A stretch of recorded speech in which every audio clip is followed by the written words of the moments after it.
Hello and welcome to Metal Vice, the podcast where we talk about all things music. Well, the things we care about. That's right, which is mainly metal music and live music. I'm your host, Brian, joined with your other host, Karen. And this is our year-end review episode. For 2024. For 2024, yes. This is our third time doing one of these, I think.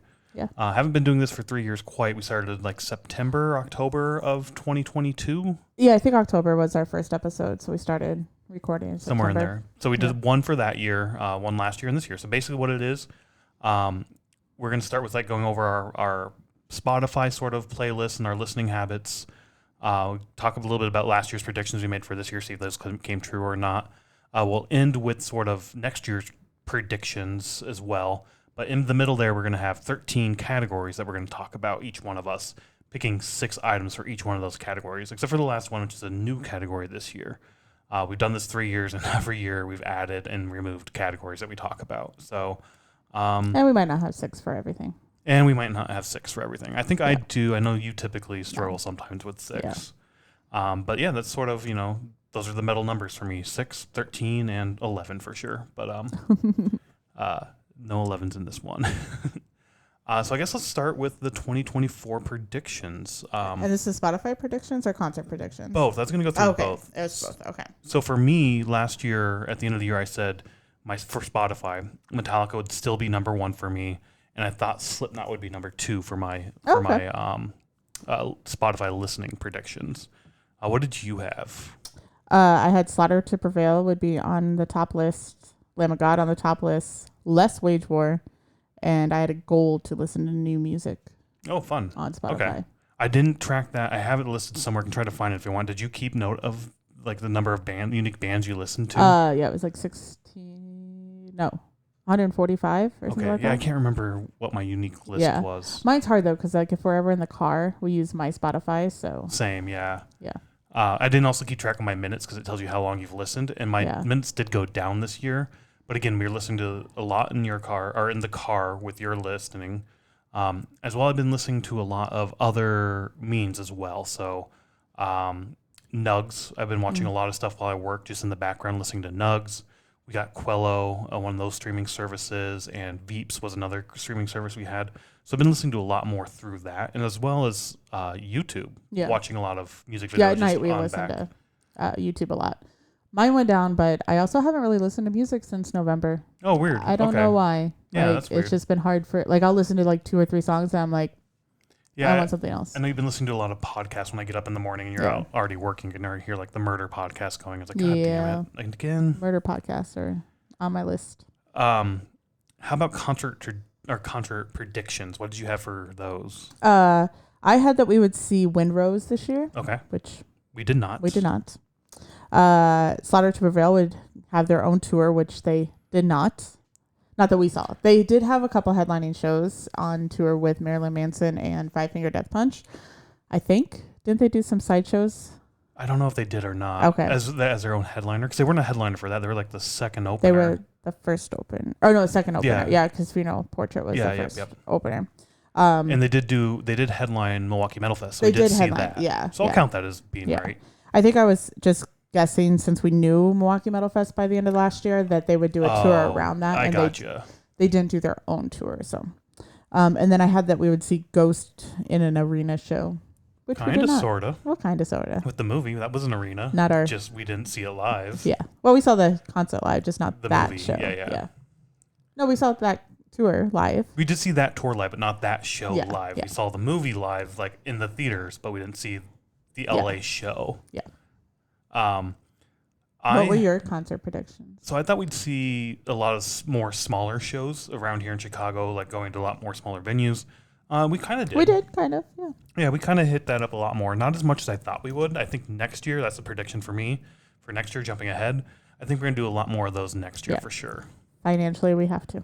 Yes, like it was an expensive year for sure. Yeah. So that, and just like it's fun to go see the smaller shows. I enjoyed those a lot better. Or I don't want to say that.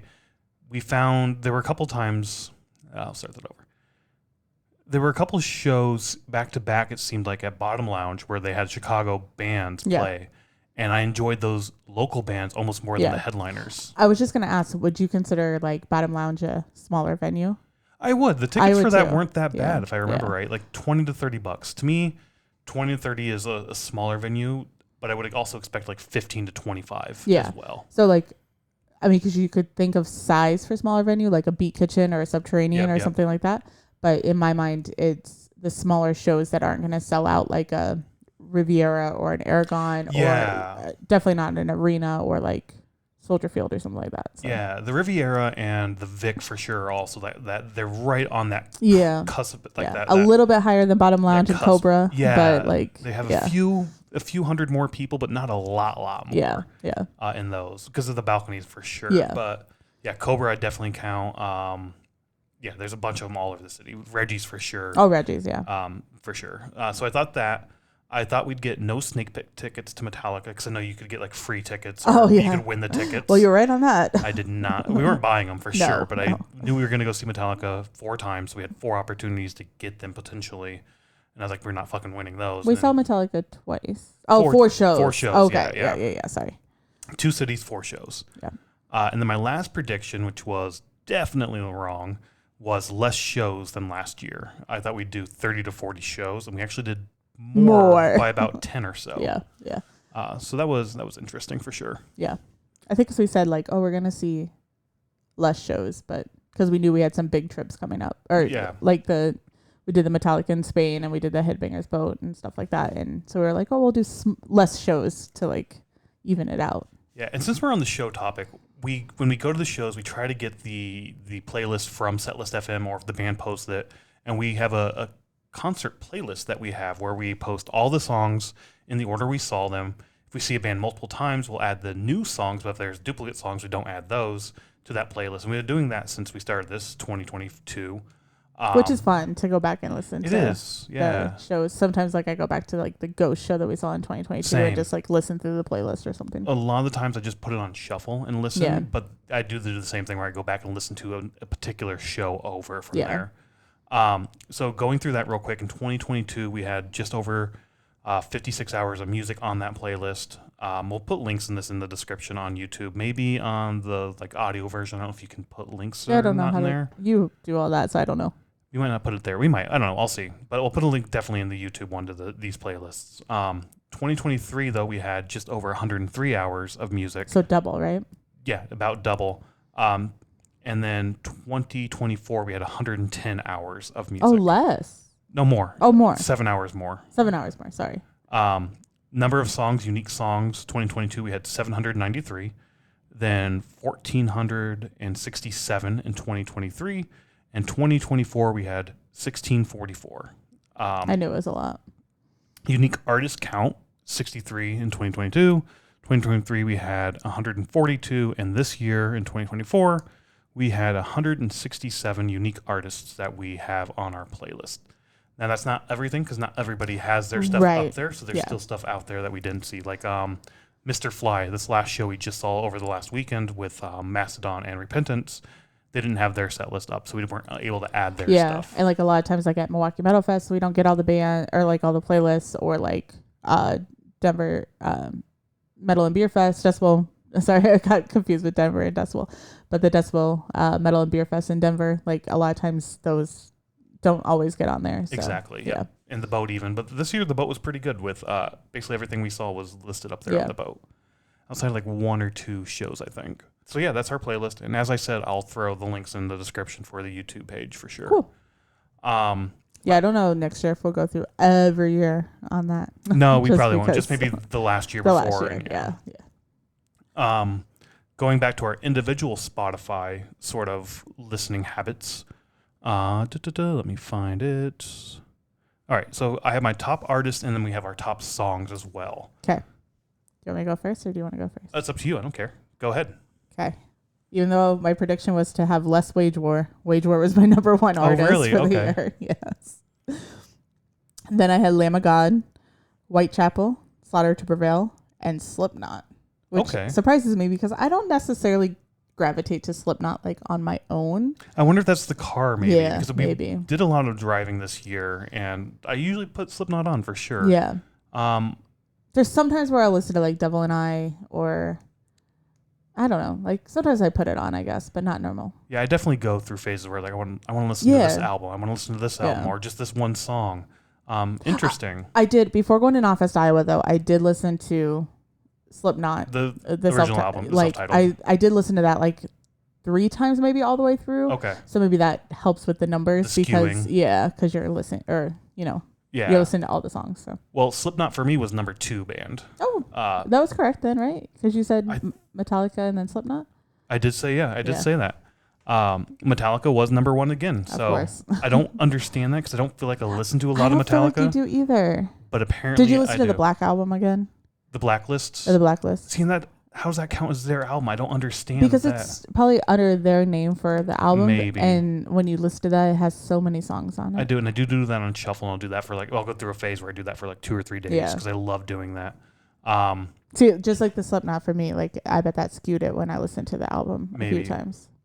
Creeping Death Live on the Live Ship Binge and Purge album, I love that, and I listen to that a fuck ton as well. But that's not on my top songs, so I don't know. I know I listen to that a lot. So anyway, I don't know. I just don't feel like I listen to a lot of Metallica, but somehow Obviously I you do. do. Which was my prediction last year, right? I said Metallica Yeah. is still number 1 somehow. I did say that Oh, somehow. back then, yeah. But yeah, Metallica, Slipknot. Then next I have a new band, Cult of the Sun. Oh, yeah. I found them early this year. Yeah.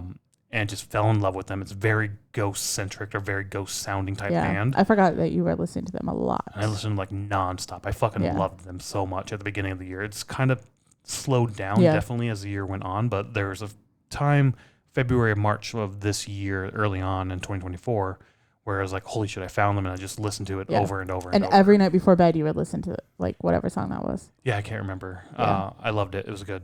But then next, after that, is Ghost. So Ghost and them are very, Interesting. very similar. Like I Yeah. said, I listened I to a don't- lot of Ghost. I don't feel like you listen to that much Ghost. I listened to the Right Here, Right Now album a lot. Do you? I Okay. love that album so Okay. much, and I've listened to it like It must be when I'm not home then. it is during 'cause- work for yeah, sure. Yeah. And then my final band, which I didn't think I listened to a whole lot this year either, Avatar Oh. was my number Oh, 5 maybe at band. the beginning of the year. Did you listen to him a lot? Maybe, or just a little bit throughout the Yeah. year. I know I pick them up every now and then, especially like Avatar Country. I love that album, so I'll listen Yeah. to that, and then I'll just skim here and there. Yeah.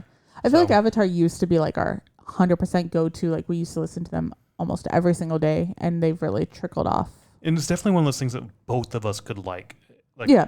Like we Yeah. both loved them, so it's like, all right, if we just need to find something that we both can agree on, let's just throw that on there and see where it goes, type Yeah. thing. Yeah. I guess songs now.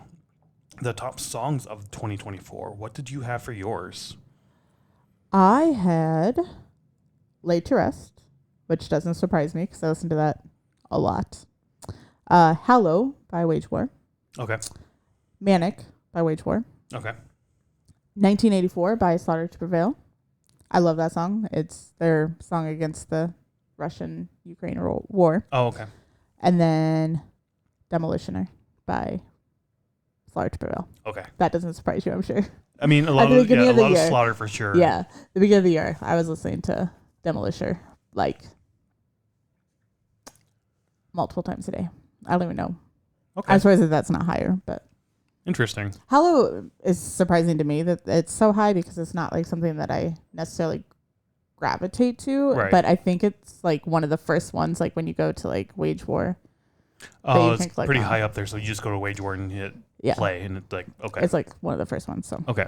what about yours? Number one for me, kind of a surprise, kind of not.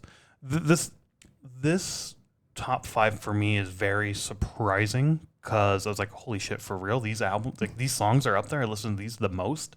The top 4 are all in one playlist I listen to, my smoking playlist, which is sort of a depressing, I view it as a depressing playlist. So I'm like in a blue mood or I want to be blue, or if I go out and smoke a cigar on our patio or something, this is the playlist I listen to.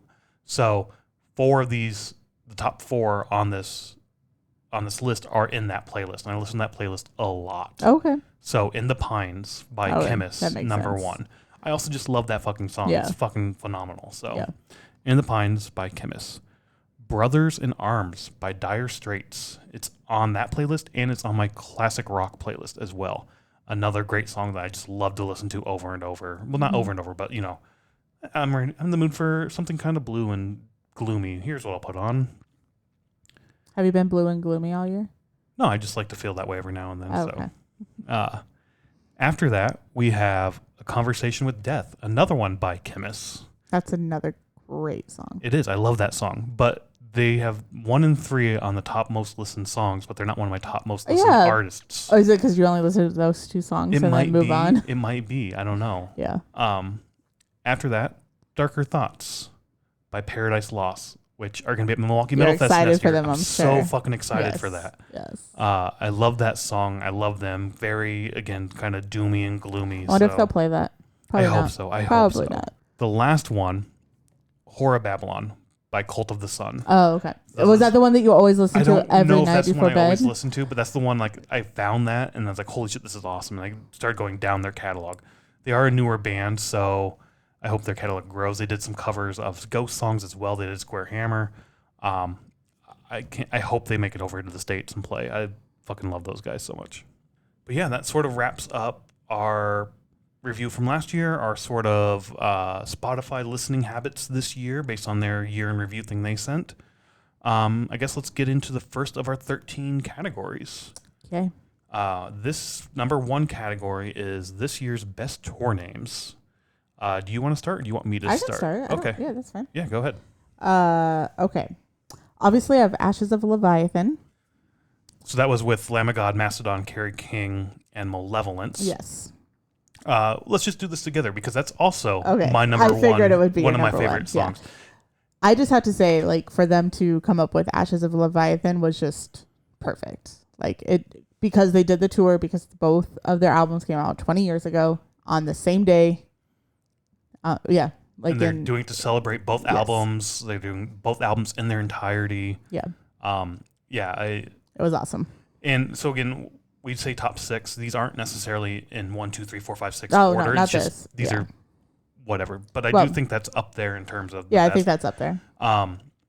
I have said in the past, I hate when bands do just basic North America tour. Oh, I almost put that on my list. You did last year.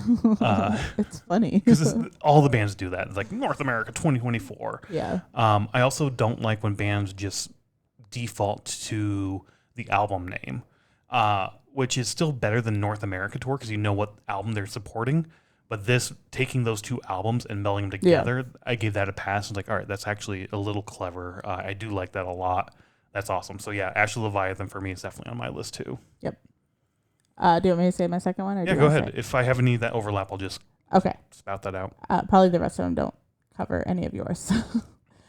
Celebrating Life and Death, Celebrating Through Life and Death by Sepultura. Sorry. That was almost on my list. Okay. So I put it on my list just because I think it's perfect. So it was they've been doing it for like 2 years or 3 years, but it's like their final tour. Yeah. So it makes sense to be like the life of Sepultura and then the death. No, I'm saying death of Sepultura, but like they're retiring. So yeah, basically it's the death of Sepultura, not the band members, but the band itself is like we're taking a break. We're probably done forever. Who knows what happens? Slayer. Yeah. They might come back for 1 or 2 shows, but they might be not doing tours. Yeah, they've been doing it forever because they're doing. They did like a South America. They're doing South America this year. Yeah. But last year they did European and I think maybe an Asian one. I feel like they just did Asia, so I don't know. But I haven't really. But they're bouncing all over the place and making a huge big party out of it. It was awesome. Who else was there for them? It was Obituary. I don't know. I didn't write it down. Okay, that's fine. You Sorry, can cut that out.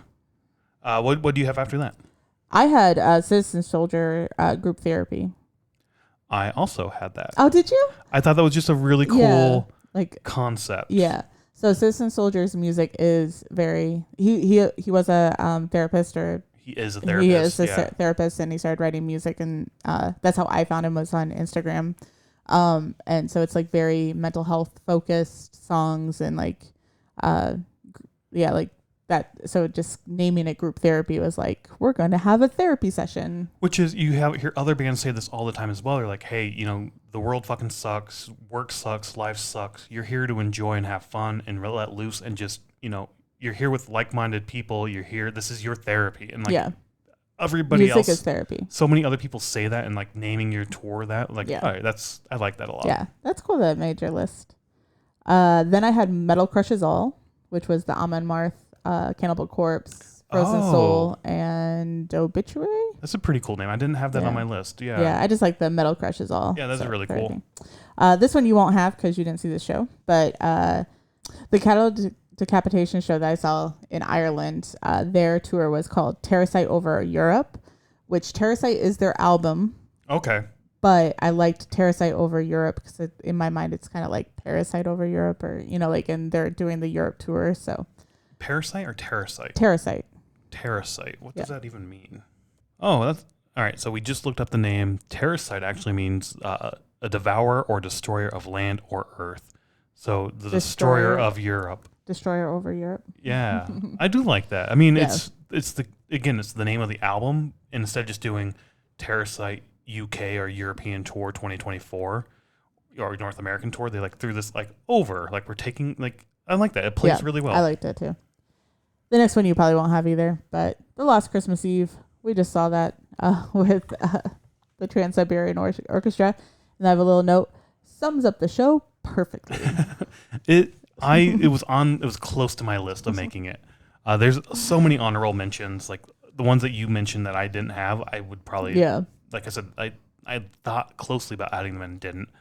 The four that I have that you don't, the Common Enemies tour with Body Snatcher, Spite, Mouth of War, and Thorn. I really liked the name. I didn't necessarily like the music. I think it's show. Throne. Throne. Oh, sorry, Thorn, but that's okay. Dyslexia kicked in there. But I really liked the name of that Common Enemies tour, and I thought that was really cool. I almost put that on my list. Nation of Heathens tour. Oh, was that Machine Head? No, that was Heavy Temple down at Reggie's. At Reggie's in the bar. In the bar we sat there in the bar. Yeah. I just really like that. It's also got like weird sort of half uppercase, half lowercase letters. Yeah. Really cool sort of. I like the name of it, so yeah, I'm throwing that up there. Descent into Madness North America tour. That might be their album, but that's Orbit Culture, Repentance, and Burned in Effigy at Bottom Lounge. Yep. And then the last one, Everything's Fucked. Oh, I almost put that on there, yeah. With Arcspire, Aborted, Carcosa, and Avenvel. I can't remember. I can't say those right. Aluvel. But yeah, that was a cool name as well. And the fucked is all just like the like how you see it, like on the pound at symbol and all that. Yeah. No, I almost put that one on there too, but it's hard to like come up with. And there were so many other good ones this year as well. Yeah. Like there were actually some pretty good names this year. Yeah. Dead Forever at the Sphere was one I thought about. I thought you would put that on there. I like that concept because last year they did the like final tour, and now this is like we're not touring, but we're still playing live, and so it's Dead Forever. Like I don't know, I thought that was really cool. Yeah. Along these lines, let's get to category number 2, the best lineups. So this, to me, when I see this is sort of like when I see this get announced, I'm like, holy shit, this seems fucking awesome. I can't wait for this. Yeah. You start. All right. Descent into Madness, again, with Orbit Culture, Repentance, and Burned in Effigy. I have that one. Do you? Okay, sweet. Yep. Of course, Ashes of Leviathan, Lamb of God, Mastodon, Kerry King, Malevolence. We saw Malevolence last year. Kerry King's a new artist, yeah. Our first time seeing him live as a solo. Yeah. I thought that was an awesome fucking lineup when we saw that. Yep. I didn't put that, but... Oh, interesting. Okay. Very awesome lineup. There was a lot that I thought about putting, but I did not. Yeah. I didn't have Knotfest Iowa. I saw the lineup for that, and I was super fucking stoked when I saw that lineup. I was just so pissed on the previous Knotfest. I was like, I'm not Knotfest Iowa. Yeah. The previous Knotfest Iowa, I need to specify that. Because that Iowa one was fucking ridiculous. Yeah. So I was like, I'm not fucking going to this. And because of Riot Fest doing their bullshittery, I was like, fuck it, let's go to Knotfest. Yeah, we have a whole episode on that. We do. We have 2 episodes. We have an episode about why we're not going to Knotfest Iowa, and then we have a whole episode on going to Knotfest. Well, did we actually say that in that? Because it wasn't a review of Knotfest Iowa 2021, and we were like, we're not sure if we're gonna. I think we did a 666 on. Oh, did we? Yeah, okay. So we did a 666 on why we're not going to Knotfest Iowa, and it was about all because of 2021. Linefest. And we did a whole episode on Linefest. But we'll give them a second chance. They're changing a few things up. We'll give them a second chance. I still fucking hate Mammoth Productions. I think they're a fucking joke. But this one was so much better. So much. We did a whole podcast on that. Next for me, though, Headbangers Both this year. I do remember seeing, just Chimera being on the list. Like, holy fuck, yeah. I finally get to see Chimera. And then Death Clock and Lamb of God, obviously. And then a bunch of other fucking bands I knew nothing about, but had so much fun the previous year. I was like, fuck it. The lineup says they're coming back. So I'm fucking excited. Let's go check this out. I did not have that either. Oh, interesting. Okay. My fifth one, Amon Amarth. Cannibal Corpse, Yep. Frozen Soul, and Obituary. I have that one too. The only one we did not know when this was announced was Frozen Soul. Yep, because we had not seen them yet. Yep. I wasn't the biggest fan of Cannibal Corpse at the time, but I loved Obituary. I loved Amon Amarth. I was like, fuck it, this is enough. I'm awesome. I'm not. You're awesome. That's awesome. I'm good to go. I After this show, Cannibal Corpse, I was like, I actually kind of I really know. fucking like them. So we saw Cannibal Corpse before at Decibel. 2022. The first time they did it, 2022. Yeah, so in Denver, and I was like, really? Like, this is not the best. But seeing them with Amon Amarth again, but also our minds have shifted on Our tastes have shifted. Our tastes have shifted and being more open to different kinds of music than what we're necessarily into. And I just thought that all four of those together was just a perfect night. For sure. The last one for me. But I was mad at that show because a lot of people left before Amon Amarth. Yeah, they were there for Cannibal Corpse. For Cannibal Corpse. And then after they were done, they were like, nope, we're leaving. And it's like, fucking stay for Amon Amarth. They're so good. It's such a good fucking show. Yeah. They also have that recorded, I think, an LA show on Veeps as well. Oh, really? Oh, we need to watch it I watched again. it a couple times. Wait, did we watch that already? We've watched it, yeah. Okay. They streamed it on there, and you can now rewatch it, I think. Yeah. Last one, though, for me in this category of best lineups, I have the Inevitable Shield tour with Judas Priest and Sabaton. Oh. I had wanted to see Sabaton for so long. I like their power metal sort of sound to them. I really like their shit. Judas Priest, I'm not a big fan of, honestly, but I've never seen them, and I want to see them. So it was like, it's a check off the list of, yes, I finally got to see Judas Priest live. Yeah. So that was a good one for me. When they announced that, I was like, fuck yeah, I want to go to that. So the two that I had, that you had, just to recap, was Amon Amarth and Orbit Culture. You had those two as well. Yeah. So then I had Machine Fucking Head, Fear Factory, Orbit Culture, and Gates to Hell. We saw them early on in the year, maybe January. Like the second or third show, I think. Yeah. I just like seeing Machine Head. And I do too, yeah. Orbit Culture was there, so I think we didn't know that we were going to see them later on in the year. So I was like, oh my God, Orbit Culture. Then I had Darkest Hour, We're Not Invited, Sun Crusher, and Norma Jean was there. Oh, Norma Jean, yeah. Sorry, that's just a joke because Sun Crusher, We're Not Invited, and Darkest Hour was fucking fantastic. But we also didn't know about those bands. We didn't know about them. No, we didn't. So you're viewing this more of like looking back. Yeah, looking back. I got you. Okay. Yeah. Okay. How did you do it? I looked at it more of like when it got announced, what I like. But I see what you're saying. I see. No, I'm doing like it works both ways. What show was really fucking awesome because of the line. That's what did you enjoy the most? Okay, it works that way too. Yeah. And then Norma Jean was there, which was fine. Yeah. But everybody else was way better than Norma Jean. So I guess this is another one where after the show I was like, oh my God, it was amazing. So in Ireland, we also saw Evil, Tortured Demon, and Psychosis, and it was just an awesome night to hear like European like thrash metal bands that we had no clue who they were. Yeah, it was just an awesome night to be there. I agree. That show was really awesome. Now this one I'm excited when they announced it. Lorna Shore, Whitechapel, Kubakan, TX, and Sensuga Bog. I assume that would be up there for you for sure. It would definitely be on my list, yes. Because Lorna Shore and Whitechapel had being together. Perfect show. Does that wrap it up for you then? Yep, that wraps it up. Now, what's the next category we have? Tour merch. So I, again, am shifting this. I struck out tour on my particular document. Just favorite merch. Okay. Most of it's tour merch. I do have a few that aren't. I can go through mine real quick if you want and see where we get. From that Common Enemies tour, the Body Snatcher Spy tour shirt. Because it has like it's my new Marvel and stuff on it. It's my new Comic-Con shirt. It has Homelander and the dad from Invincible, I think it's called. I hate that fucking TV show and I didn't read the books. But the guy who wrote Robert Kirkman, who did Walking Dead. That was one of his first books. Any case, nerding out a little bit, not really nerding, but whatever. It's the shirt I wear now to Comic Cons and whatnot one of the days. So, yeah, I loved that. I saw that and I was like, holy shit, this is awesome. And they had all the dead Marvel people there standing over, like the Hulk. You can find Cap shield in there, Iron Man's suit in there. Like, it's fucking awesome. I'll save that one for last. Next, I have the Metallica Spain Championship shirt. Oh, yeah. I have that on my list. It's your shirt. I mean, you wear it, but I thought that was awesome. We got home. We saw the particular night they played their second night. Spain won the Euro Cup. Yep. So they have a special shirt commemorating that for anybody who went to that show.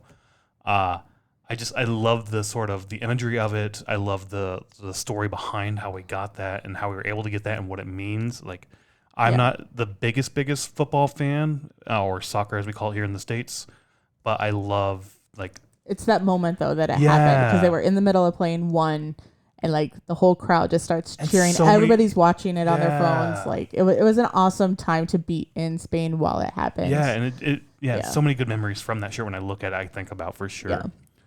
Yeah. Along those lines, the Metallica posters we got, both Spain and Chicago, both show and pop-up. We met so many amazing people just in line talking during both of these shows, just talking to amazing people and hanging out with people and getting to know them. And then people we ran into later here in Chicago, we met a tech in line in Spain, getting a poster, and he was getting some other shit. And we were trying to give him tips on how to get posters. He's like, oh, don't worry about me. I can get in here whenever I want and get a poster. Yeah. And turns out in Spain, like, they don't go crazy over the posters like they do here in the States. So, but then we ran into him here in Chicago. And it's like, hey, shit, how's it going, man? And just chatted him up for a bit. So, like, we met amazing people. Like, the posters now have. Yeah. And you have a friend now from Cincinnati? Cincinnati, here in Chicago. Yeah. We sat in line both days. Yeah. He got there, and I was, like, right behind him. And the next day I showed up, and then he showed up 5 minutes later. So we, like, sat next to each other the entire time. Yeah. For, like, 12 hours each day. Not each day, to combine. Yeah. So, yeah, like, amazing people just standing in line to get these posters. Like, when I see the posters now, I don't think of the poster of the show. I think of the people that we met while seeing them and the memories around the show as well, but mostly the people we met. So that to me, those posters mean a lot for sure. Yeah. Along the lines of posters, the poster portfolio thing we bought, we did a 666 on it. Yeah. I love that thing. We were able to clean up behind our record player here, got to put them away nice and safely. Yeah. I was always worried about them because, like, we used to keep them, like, in, like, a corner, and I'm like, what if rain comes in the window? I don't know. Like, I just was so worried that everything was going to get ruined. So, yeah, that makes sense. And they're easy to get out and out flip throughs whenever we buy a new poster. And now I'm more willing to buy a new poster for a show that I'm like, whatever, the poster's cool, but I don't really like the show. But now it's a souvenir for the show. Yeah, I don't know. It's fun. So that's on there. 2 left for me. Right above my shoulder here. I don't know if it's... Oh, but I'll pull it down. Is this Malevolence cassette that comes in this little thing that looks like a marble case, and the cassette looks like cigarettes. And they had a Marlboro Reds, which we didn't get because it sold out, like, instantly. And I was debating buying it, and I just waited too long. My parents smoked Marlboro Reds growing up. This is the silver or the gold. Yeah, gold. Gold. I don't smoke, so I don't fucking know. Whatever. Yeah, I don't know what those are. But I know that look of, like, Marlboro cigarettes, and, like, that just brings me so much happiness looking at for some reason. I don't know why. Bringing back memories of kids, my parents smoking and whatnot, chain smoking, whatever. That's on the list. The last one for me, my mommy's Unity TX patch she made me. It came out, like, perfectly how I thought it would, but also not exactly how I thought it would. I wanted to put it on the vest for the boat and tell people about it. Nobody asked me except for one person from the band who's like, I didn't know we had patches. I'm like, you don't. My mommy made it for me, which I had wanted to say the entire time. So, I don't know. It still brings me happiness to see that on that vest for sure. And that's my favorite merch that I didn't purchase but was made. Yeah. How about you? What do you have for your merch? I have 3 things. Just 3, okay. Yeah, I don't know. Like, nothing this year was, like, really stand out for me, like, with merch. But, like, as you're going through, like, the Metallica posters and stuff like that, it's like, yeah, those makes sense. I'm not as into posters as you are, but, like, the whole, like, meeting the tech and the guy from Cincinnati that we ended up going to dinner with and, like, all that stuff, like, our friend from Germany that we've ran Oh, into and yeah. saw him on Oh, yeah. on one of the videos. Yeah. Not the show we went to, but a different show. Or was it a show we No, went it was to? the show that we went to. Yeah, he was like on the rail or something. Yeah. Yeah. So, yeah. But anyways, so yeah, just like all the people that we met doing it. So that's very much true. But I did have the Euro Metallica shirts. Not necessarily like the design of them. Like that's not my favorite, but it's just like the memory of being at the Metallica shows. Like the poster shirts or the Euros, like the Spain specific shirts? The poster shirts. Okay. Yeah. Like the show specific shirts. Yep. But Because there was one I didn't put on, but was close to it, but a similar the theme. Soy Familia one. Yeah, the Metallica James Hetfield Yeah. special limited one he Yeah. did. So I think that design he has, but then in Spain they put Soy Familia on it. For the Spain Championship, yeah. It's their like evil guy or their mean guy. Yeah. Little dude they have, their mascot. And then I had the Spain Euro Cup shirt that you mentioned.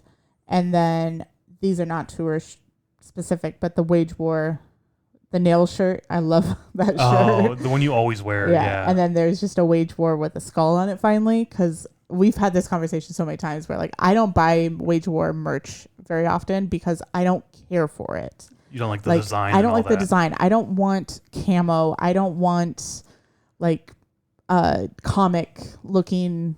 Like I do have one from a show that we saw here in Illinois, but like it, like the letters are like comic looking, and I'm like, That big boxy. yeah, sort I'm of, like, I don't want to wear that.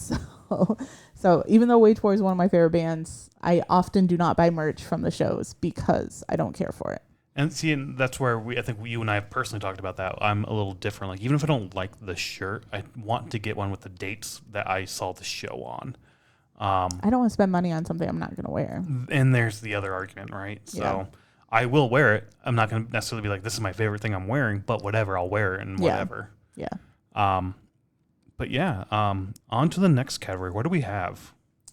New bands. Favorite new bands. Favorite new bands. Why don't you start us off what we have there? So I have Repentance, which is a band from Chicago that we saw a couple times this year.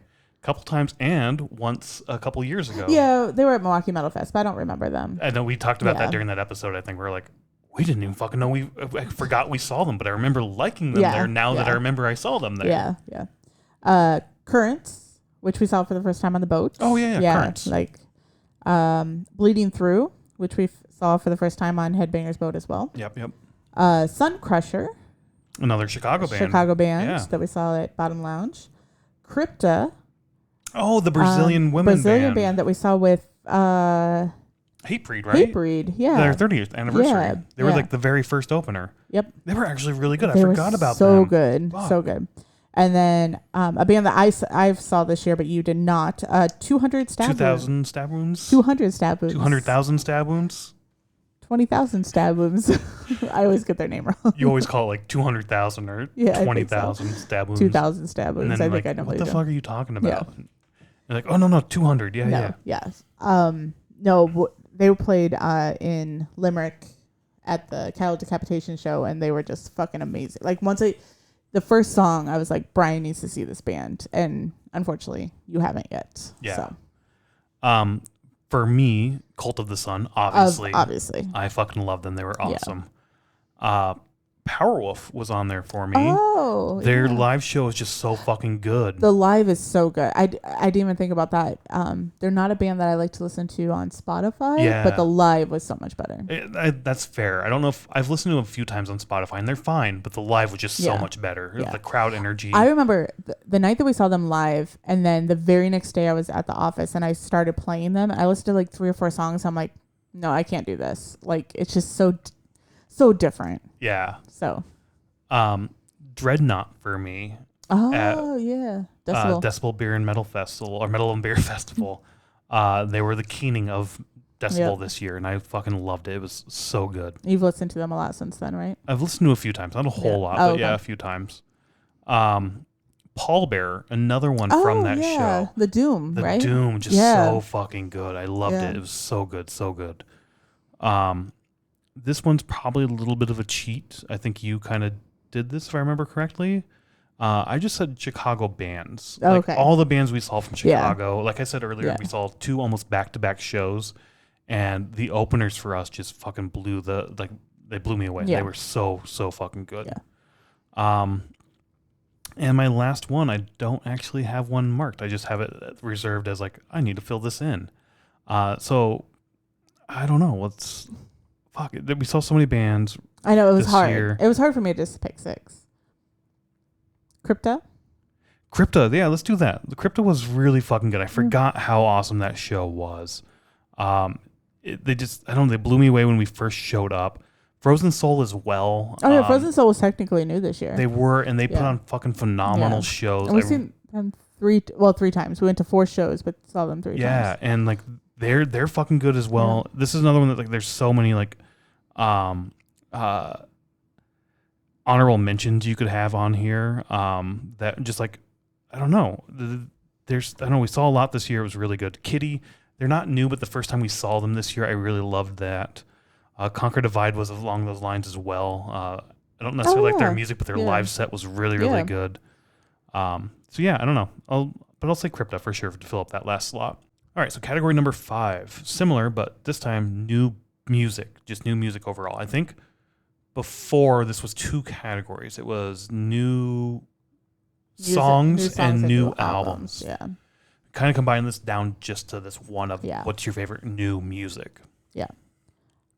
I'll go first because I only have 3. Okay. And the first thing I said was, I am horrible at listening to new music, so I will try better. So number 1 on my list would be Wage War Nails. Not the whole album. Oh, because the album's the Stigma album. Yeah. All right, I see. Okay. So Nails is the one song off of that. Yeah, okay. I don't like all the songs off of it, but Nails I really, really like. I was wondering if you would put that album up there or not, because I know you're a big fan of Wage War. Yeah. But I know we listened to the album and we're both like, this is not that good. There's a few songs. I mean, like Magnetic is probably the most catchy song, but it's definitely radio friendly compared to their other 4 albums. Yeah, and it felt that way for sure. Yeah. And I was like, I'm not liking this as much. So that's just my own personal opinion. Yeah. Number 2 would be Conflict by Slaughter to Prevail. The song. I mean, they don't have an album this year, so it's just their song. And then number 3 would be Mother of Graves, The Parapet of Absence. I believe, let me just double check here real quick. I believe The Parapet of Absence is also on my list of top new music. Top new music, yeah. I only listened to the one song that they released, and then I did not listen to the album at all because I wanted to hear it. I thought that they would play it in full at Reggie's, and they didn't. Yep. So then I went back and listened to it, and it's just like, I just love Mother of Graves music. It's really, really good. Yeah. Good transitions in between songs, in the middle of songs. They have like a spoken word bit in one of I can't think it's the whole song, but like their one middle bit is one spoken word. It's fucking awesome. Yeah. I love that album so much. Yeah. Definitely on my list for sure. So I think I fucked up because when I said new bands that I discovered, I have Sun O for new music. Sun O for sure. Okay, so I think you did this last year too, where you like did music that came out in like 2021 or something. Yeah. So I was going with like released this year. Yep. So, but that's what this was supposed to be. Okay. But I'm gonna say Sun O as well. Okay. I could have done so many bands then. That should have been up in the different category of new bands, not necessarily new music. But I fucked that up. I put it in the wrong bucket here. But Sun O, I love them. A guy at Milwaukee Metal Fest told us about it. Like just chatting him up and whatnot, and he told us about it, and I started listening to him. Fucking love them. They're awesome. Yeah. Bloodywood, their new stuff. Oh, like New Delhi. Yeah, and that one with Baby Metal. Baby Metal as well. I didn't like them when they first came out, but the more I listen to them, the more it's growing on I like me. New Delhi. It is very catchy. I should have put that on my list. I didn't even think about it, but it's like a catchy song to listen to. Yeah, I hated it when it first came out. Oh, really? I did. But it's... Why? It's the repetitiveness I don't know what it was. Something about it was just like, I don't like this. But the more and more I listen to it, the more it's growing on me. Like, this is actually pretty fucking good. I like it. I like it a lot. After that, I have Darker White by Fever 333, their new album with their new members. I really enjoy that album as well. Like, I was super happy when it came out. I was glad they announced it. Fuck yeah, let's go. Let's see this. Of course, Rat-tat-tat-tat. I knew that was good. Electric Cowboy and Baby Metal. I fucking love that song. It's so much fun. Just makes me smile every time I see it. It's growing on me, but it's definitely not a go-to. It's so fucking awesome. I love it. And then the last one might be a little bit of a cheat as well, and I've sort of alluded to this already. Right here, right now, the live concert from Ghost. I fucking love that. I listened to it over and over and over. What's the new song called from it? I have no idea. It's the one where it's like the Poppy from the 70s or some shit, 60s comes out and does another one. I'm not necessarily the biggest fan of that song. It's good. It's not great. It's not as good as Mariana Cross and Kiss the Goat. But you're going to do the Right Here, Right Now album. The whole album. Like, I love the whole album. Like, the whole concert was great. We saw that show, like, just 2 weeks before that was recorded. And I remember hating that show with a passion. It was horrible. Just because of the price you paid and what you got for that show, and I thought it was fucking garbage. And I still think it was fucking garbage. But I do love this performance. I love the live video, like watching the live concert. I love listening to it. The video, like the live concert that you can watch, is different than what you see or what you listen to. There's bits in there that you get in the album that you don't get in the movie. Oh, okay. Like some of his interactions with the crowd back and forth. Oh, because in the movie it like cuts to him to going backstage to do the video part. I see. And I think that's it for me for the new music this year with the one fuck up. I had a fuck up last year where I think in this same category, where I put Slipknot, their new album, which actually came out the year before. And I'm like, God damn it. Yeah. So I think that a lot of bands that we listen to are having new albums next year. I think so. We should be able to get 6. You would hope to. 6 real, or find new bands. It could be that, like just new bands that we found that has like an album that we really like or something. Yes. Also, we need to do that. Find a new bands for sure. You could tell by my Spotify for the last 3 years, like I'm so bad just gravitating to the same music. Yeah. I'll try something out for a little bit. And after like 1 or 2 songs, like, all right, let's move on to the thing I know. Yeah. So. Yeah. It's horrible. Well, now we're getting more, not necessarily like top things or like favorite music or anything like that. Now it's things we missed out on this year that we wanted to do, but we couldn't. Either because of scheduling conflict or financial reasons or whatnot. Yeah. I only had 3 on my list, so I'm sure there's a lot more. Something that I want to work on next year is like, not spoiler, but whatever, like to organize our stuff. I bought like a calendar to kind of put things on. So I think I'll do better at like kind of tracking these things where it's like, oh, this same night was this concert that we couldn't go to or something like that. Also, I put this spreadsheet or this document together that you can go on throughout the year and fill out as things happen, which makes sense because your top tour names are the first 6 shows are going to be the top 6 because those are the ones we saw. And then you can jostle them around as you go through the year and whatnot. When did you fill out your document of everything, your top things throughout the entire year? When did you start filling that out? Start? Yeah. Yesterday. When did I actually do it? Today. December 30th, as we're recording this, you filled it out this morning. I did most of mine yesterday, a little bit before. I started in the middle of the year, like going through and doing things. But I also dropped the ball and didn't fill it up. Yeah. So going back and thinking about things, I think this would have been very, very different if I was more diligent and had filled this out through the year. One thing I thought of today was like, oh, next year I should journal the things that I liked or like write down the things that I liked. Yeah. But then I thought about it, I was like, we have 52 podcasts this year that I could have went back and listened to. And you could have. That was the whole reason why we started this, is so we could remember the things that we did. Now we had to go back and watch it. I know. Exactly. But what do you have for the things you missed out on? The 3 you missed out on.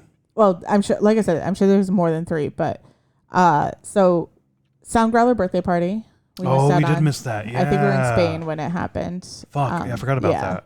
Yeah, so because we were planning on going this year because we liked it last year, and we were like, oh well, we'll make sure we go, and then it happened to be, I think, the weekend that we were in Spain. Yeah, I think so. We missed seeing our friends play in Thrash of the Titans at the Imposter Fest. Oh yeah, down in Quad Cities. Quad Cities, yeah. Over by the river. On the river, yeah. Of Iowa and Illinois. Yes, on the Illinois, right? Yeah, it was on the Illinois side, but is it the Mississippi River? I think it is. Yeah, it is. It is. River. Missouri's on the other side. Yeah. Yes. So, but they played. We had Derringer Escape Plan tickets that night. So anyways, I don't know where the cut is, but I was saying Derringer instead of Dillinger. So yeah. Family name. A family name. Getting that mixed up in there. Yep. And then the other thing that I had that we missed out on was seeing Slayer at Riot Fest. Because we had tickets, then we sold them back to go to Knotfest, Iowa. Then they came back to Chicago. We already had Knotfest, Iowa tickets, so we didn't go. Yeah, I also had Riot Fest on there, but not just Slayer. I had the whole festival. I was actually really excited to go to Riot Fest. We haven't been in a few years. Yeah. It's not my favorite thing, so I think just Sunday Metal Day would have been really fun to see. I know you're not really big on. I like Riot Fest. I know you're not big on it. Yeah. But I was super excited to go, and then when they announced Slayer, that was the first band they announced. It was, and I was like, holy shit, this is awesome. Yeah, and that's when we bought tickets right away. Yes. Yeah. And then they did their whole fuck up thing of like, we're going to the suburbs. We're not going to the suburbs. Right. And that fucked it up for me. And I was like, fuck it, I'm done. And then they announced the full lineup. And it's like, holy shit, Sunday is insanely Sunday was fucking so good. heavy compared to the last few years. Rob Zombie was there, wasn't he? I don't remember who everybody was there. I think but Rob it was Lamb Zombie of God, was there. Mastodon. There was some earlier bands during the day that was like really awesome. But anyways, yeah, so that whole day would have been fantastic. And we talked about driving back. Trying to drive back. Yeah, so like we would have had to get up really early, drive back, and go basically, but we decided not to. We went to Vended that night though. We did. We went to Knotfest, Iowa the day before as well. So, I mean, we still had a lot of fun, a lot of great fucking music as well. But yeah, Riot Fest and the whole fuck up there was a big disappointment for me. And like, that was one thing we missed out. I was like, shit, I wish we could have made that work. Yeah. Even when going out to the burbs and we would have traded our tickets in, you know, if it stayed out in the burbs, we probably wouldn't have gone because getting out there's a hassle. Yeah. Getting back's a fucking joke, especially when transit stops at 7 p.m. Right. Fuck that shit. Yeah. Fuck the burbs. And trying to get an Uber out there. Like we had went out there for Chicago Open Air. Oh yeah. Till. I thought you were talking about like Ubering back, but that was a different place. We went to Tinley Park. Oh, Tinley Park, yeah. And that was for Rammstein. Oh, yeah, not just Till. But yeah, so like, I mean, because it was just a joke, and like taxis wouldn't take us back, and like I don't know, it was just a fucking joke. So like, if you get a hotel room, it can be a very good spot. Yeah. I love that place for a festival because it works really, really well. It does. But you have to have a hotel room. You have to be out there for it. We weren't going to be out there for it because hotels were insanely fucking expensive. So we said, fuck it, we're not doing it. Right. So we missed out on that, and I'm disappointed about that. It's been a few years. Maybe this year we can make it work. Maybe we can't. I don't know. We'll see what this year brings. Yeah, or where they're going to hold it. Did you say Kerry King at Reggie's? Oh, no, you said Slayer. I forgot about Kerry King at Reggie's. You said Slayer, like, yeah. That like sold out in like 1 minute. Sold out so fucking fast, and like instantly the secondary market was like $600 a ticket. It's like, go fuck yourself. I mean, honestly, that is just people being like, I have a ticket. If I sell it, I sell it. I think so. Or I like honestly they bought do. 2 tickets and it's like, I'm going to try to sell the other one. I honestly think that's the case too. I don't necessarily know if it's scalpers or not. The one thing is that I have learned through another show this year at Reggie's, big shows like this, when they sell out, it is oversold as shit, and it is not comfortable, not enjoyable to be in that venue with that many people. Yeah. So kind of glad we missed it, but also kind of glad we didn't get to go to it. Yeah. We missed it yet again, and we're going to miss it yet again this year. Dark Lord Days. Oh shit! Yeah. I want to fucking go to Dark Lord Days so goddamn bad. There was something like you found out about when we first moved here, and we haven't ever been able to go. We haven't. This is like to me, the original beer and metal festival. Yeah. Because it's the release of their beer at Three Floyd's Dark Lord, and they have a whole fucking lineup of metal music. Amon Amarth apparently played there way back in the day. Yeah, like 2013, 14, something like that. So when they get announced this year, it's like, fuck you assholes. Don't do this on Milwaukee Metal Fest. How fucking goddamn it. Don't fucking do this to me. I think that's the thing is like even last year we were like, oh, well, we didn't make it, so we had to go pick up our beer like 2 months later, or a month later, or whatever. And they're like, oh yeah, like or I was like, yeah, we can't make it because Milwaukee Metal Fest. And they're like, yeah, but we announced first. I'm like, no, you didn't. And same with this year. Or for 2025. Like Milwaukee Metal Fest already announced, and then they announced the exact same weekend. I understand that it takes time to prep these things and get things like this is they're probably planning 2026 right now and getting the date picked out and all of that. You know who else is doing that? Milwaukee Metal Fest. Yeah. You know what you can do? There's these things called fucking phones. Just call somebody and be like, hey, we're thinking of doing this. What do you guys? Hey, Jamie, when are you doing Milwaukee Metal Fest? I mean, I doubt if they have Jamie's phone number, but... I wouldn't be surprised if they don't, honestly. I mean, could at least call the rave. Right. If they don't, the people they're collabing with, Amon Amarth, maybe they have it. If not, they know somebody who has his fucking number. Yes. Fucking call your contacts and just be like, hey, Yeah. we really want Let's not do a big festival day within 90 miles of each other. fuck that bullshit. Yes. So stupid. Which also goes into my next thing we missed, all the 420 shows. Oh shit, we have a whole episode on that. Windrose was on your list of things to see. One of the shows we didn't see was Windrose on 420. because we bought Godsmack Vibes tickets first because they announced first and we didn't want it to sell out, so we bought the first thing that got announced. Yeah. And there was like 8 things announced that day. I can't remember. We have a whole episode on it, but I can't remember everything that was announced. The Healing was like another one, I think. The Healing. Yeah, I don't know how to say that, but it's like the that was tribal, up in Milwaukee, yeah, at like tribal the band or casino or whatever. some shit. Yeah. I really wanted to see that. I don't think it was at the casino. I think it was at that small venue that I was talking about that's by by that the airport? For Yeah. real? Oh, that would have been fucking insane. Yeah. We need to put that on our list of somewhere to go now. Yeah, fuck. Yeah, but that whole day was just like everything was being announced that same exact day because it was a Saturday 420. Yep. Like it makes sense why there's stuff announced, but yeah, it was stupid. Fucking 420 FOMO. That's the whole episode we did. Yep. Next for me, Maynard's birthday show. I think that's what it was. Oh yeah, that was down here at Wintrust. Wintrust, Not yeah. far from where we live now. Yeah. We haven't been to that venue yet. It's a Perfect Circle, which I've wanted to see fucking forever. I fucking love their shit. And then Pussifer, which I honestly don't know shit about, but it's another one of Maynard's bands. And I think it was for his like 60th birthday. He did like 1 or 2 shows. And then he expanded it out to a bunch of other ones. And I think they're doing a show or a tour this year as well. Very similar thing. Okay. I don't think we'll be able to make any, unfortunately, again this year. I didn't know about that. But that show was the same day as Judas Priest and Sabaton. Okay. I was wondering why we didn't make it. Yeah. So it's like, fuck, we already have to, because we were standing, like we went to the auto show and we got dinner afterwards or something.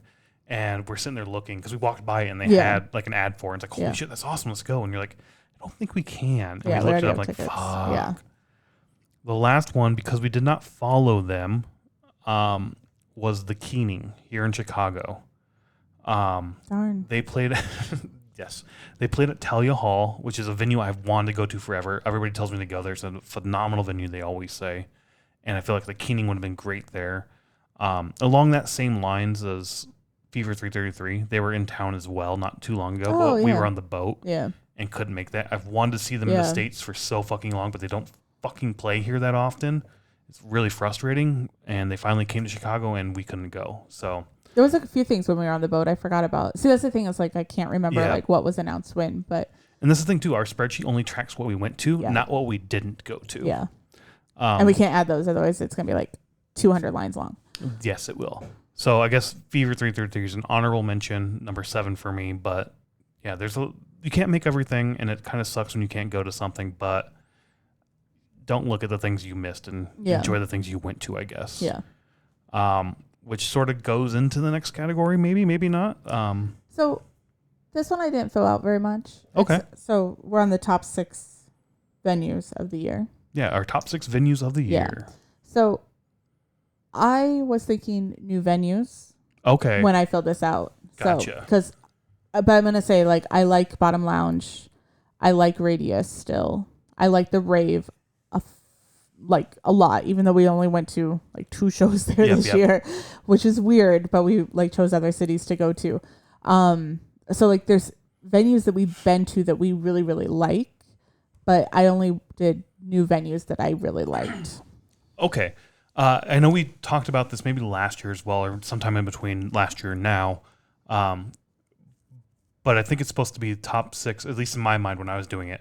It was top 6 venues I went to this year, not necessarily new venues I went to. Okay, that's fine. But everything you said, I agree with. Like all those venues you mentioned, I also love.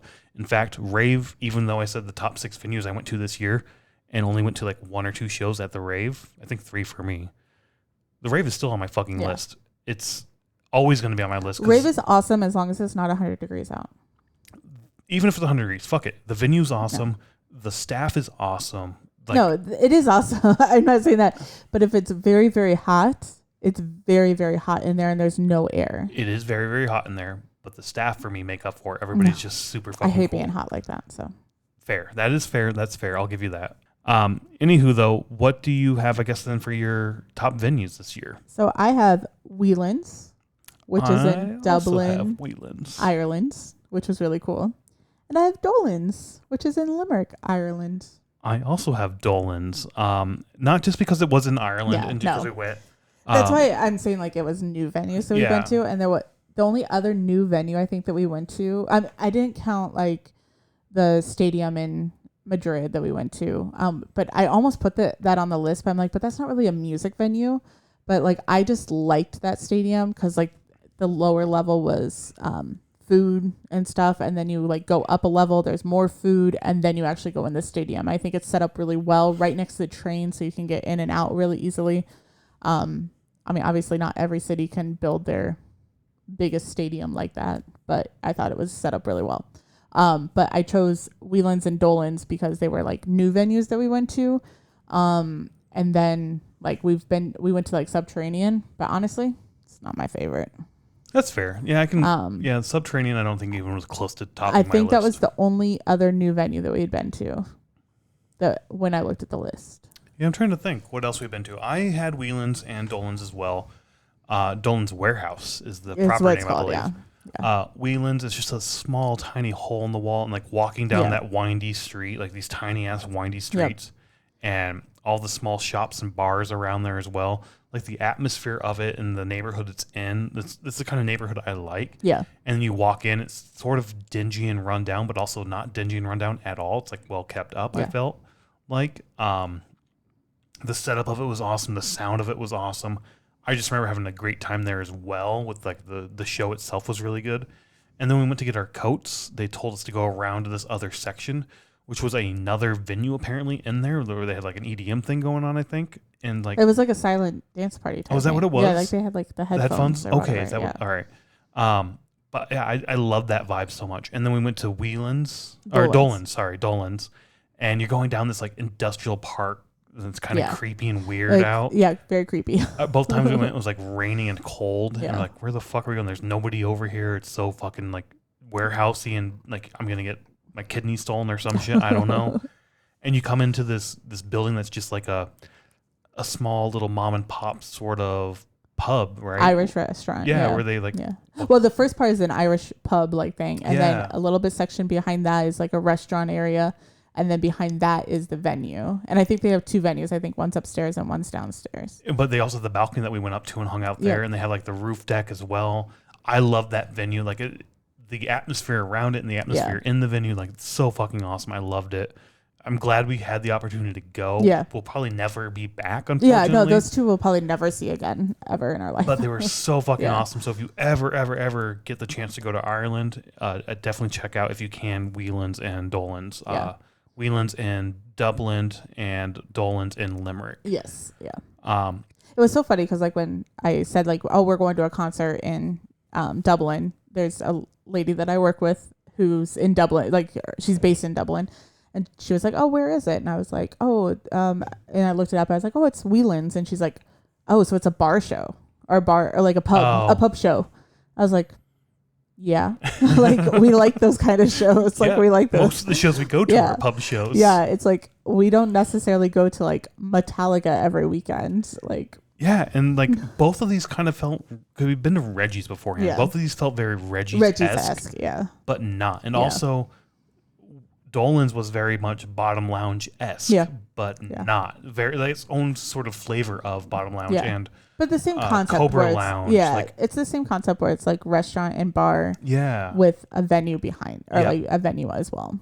Exactly. So I love those. Yeah. Like it reminded me of home, but so much different than home. Yeah. Like I don't know. Yeah. I do have a Stadio Metropolitano. Okay.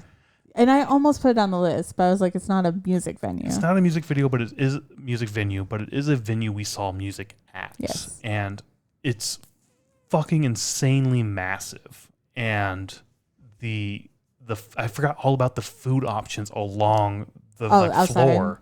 Oh, like before you go up the steps, or like like on the floor, the GA area, there were all those food vendors. Oh yeah, where we got like ham sandwich or like those mini baguettes with like prosciutto. Hamon, yeah.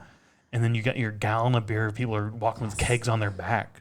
Yeah. It's set up very, very well for a I mean, like, how they do a concert is very well. So, I mean, the only other stadiums we've been to is, well, no, we've been to a lot, I guess, because Wrigley Soldier. Yeah. We haven't been on the floor for, no, we have. Yeah. Metallica on the floor for Soldier. Yeah. And we've been to like the stadium in Las Vegas. Yeah. Whatever that's called. Wherever the Allegiant? I can't remember. Wherever the football team plays. The football team. The Raiders. That's what they're called. They're called the Raiders. Yeah.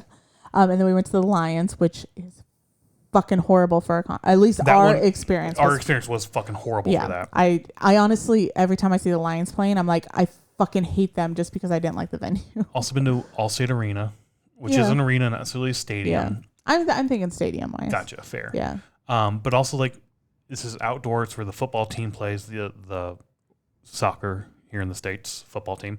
As the sun set, they went through like the arch thing or like the canopy thing they had. It was really cool. It was really fucking hot, but it was really cool. It was. I thought the venue was beautiful, phenomenal. And not only that, but as you leave, you don't leave. You still stay on the premises because they open all their outside bars.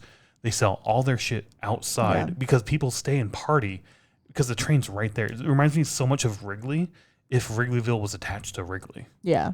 If you took all those bars and put them as part of Wrigley and people just walk out on the streets and have a good time, the party like never stopped. Everybody was so happy and we showed up early and got to sit under olive trees. Like it was beautiful. It was really cool. The stadium's beautiful. Like everything about this was so fucking phenomenal. I loved it. Next for me, I'm going to get this run wrong. Teatro Eslava. It's where we saw Sad. Oh, yeah. So it's like theater something. Yeah, it's that theater they have up there. Yeah. Again, just a really cool, it reminded me of House of Blues almost, but also not House of Blues. Like, it had very similar vibes to a bunch of other venues we've been to here. Yeah, it was almost like St. Andrew's Hall in a way. That's a good way to say it, yeah. Because it was smaller than House of Blues. I mean, it didn't have like the steps as House of Blues, and it was a smaller venue. Yeah. And it's the only time we saw that, and it's the only time we're going to go see a show there as well. It's the only time I've ever went to a unisex bathroom where like it's multiple people use the bathroom at once. You walk in. And do you know what? Male and nothing female. happens. Amazing. You walk in, there's a sink in front that on both sides you wash your hands, and then individual stalls that you just go in. And one side's urinal stalls with doors, even though the men I didn't know there were urinals over there. Yeah, there were urinal stalls, and then the other side's like regular toilet stalls. I went to the toilet every time. Oh, okay. Yeah, I don't know. I assumed it was the same either way. When I was in there, the men used the urinals like they do in the States without the doors closed. Oh, I assumed all those were closed, and this one was open, so it was a toilet. So I just walked in and like, all right, whatever. Because so when I walked in, I went that way, and I'm like, oh nope. And I went the other way. Well, now thinking about it, I kind of sort of remember somebody saying something, but it was in Spanish and I had no fucking clue what they're saying. Yeah. So I was like, all right, whatever. And I'm just all happy, cheery, and whatnot, washing my hands. But maybe they were talking shit about me for using the women's side. The women's side of the bathroom. Because again, I just thought there were all toilets all over. Like, all right, fine, I'm just going to go in here. We didn't know what we were doing. So maybe I was the weirdo. We even asked like 4 people, like, where's the bathroom? Because like it was like in a hidden door wall thing. So yeah, and like even like the side of the like as the stairs are going up, there's like this sort of textured wall that you pass. There's bars on either side. All of the European shows we saw outside of Estadio Metropolitano would give you like glass. Oh yeah. Bottles. Yeah. And people or glass cups, and people drink. Yeah. And they wouldn't throw it; they'd set it down neatly, or slowly walk it back to the bar and set it down. Neatly. Or you would like just pass it along the crowd to set it on the edge. Yeah. Nobody threw it. Nobody like made a mess. So it was really cool to be there. Yeah. I don't know, like maybe it's the whole experience itself. Yeah. Is what's sort of jading my skew here. I don't know. I already mentioned the rave as well. The last one, maybe it's the experience, but I do think this venue is just fucking phenomenal and insane, and I can't wait to get back. I can't wait to take you. But the Sphere, hands I knew that would be on the list. Yeah, I didn't go to the Sphere, but fucking shit, this place is insane. Yeah, I can't wait to go back to see any show there. I can't wait to take you to see any show there. Like, just it's fucking phenomenal. Go see a show if you can make it. Holy fuck, this venue.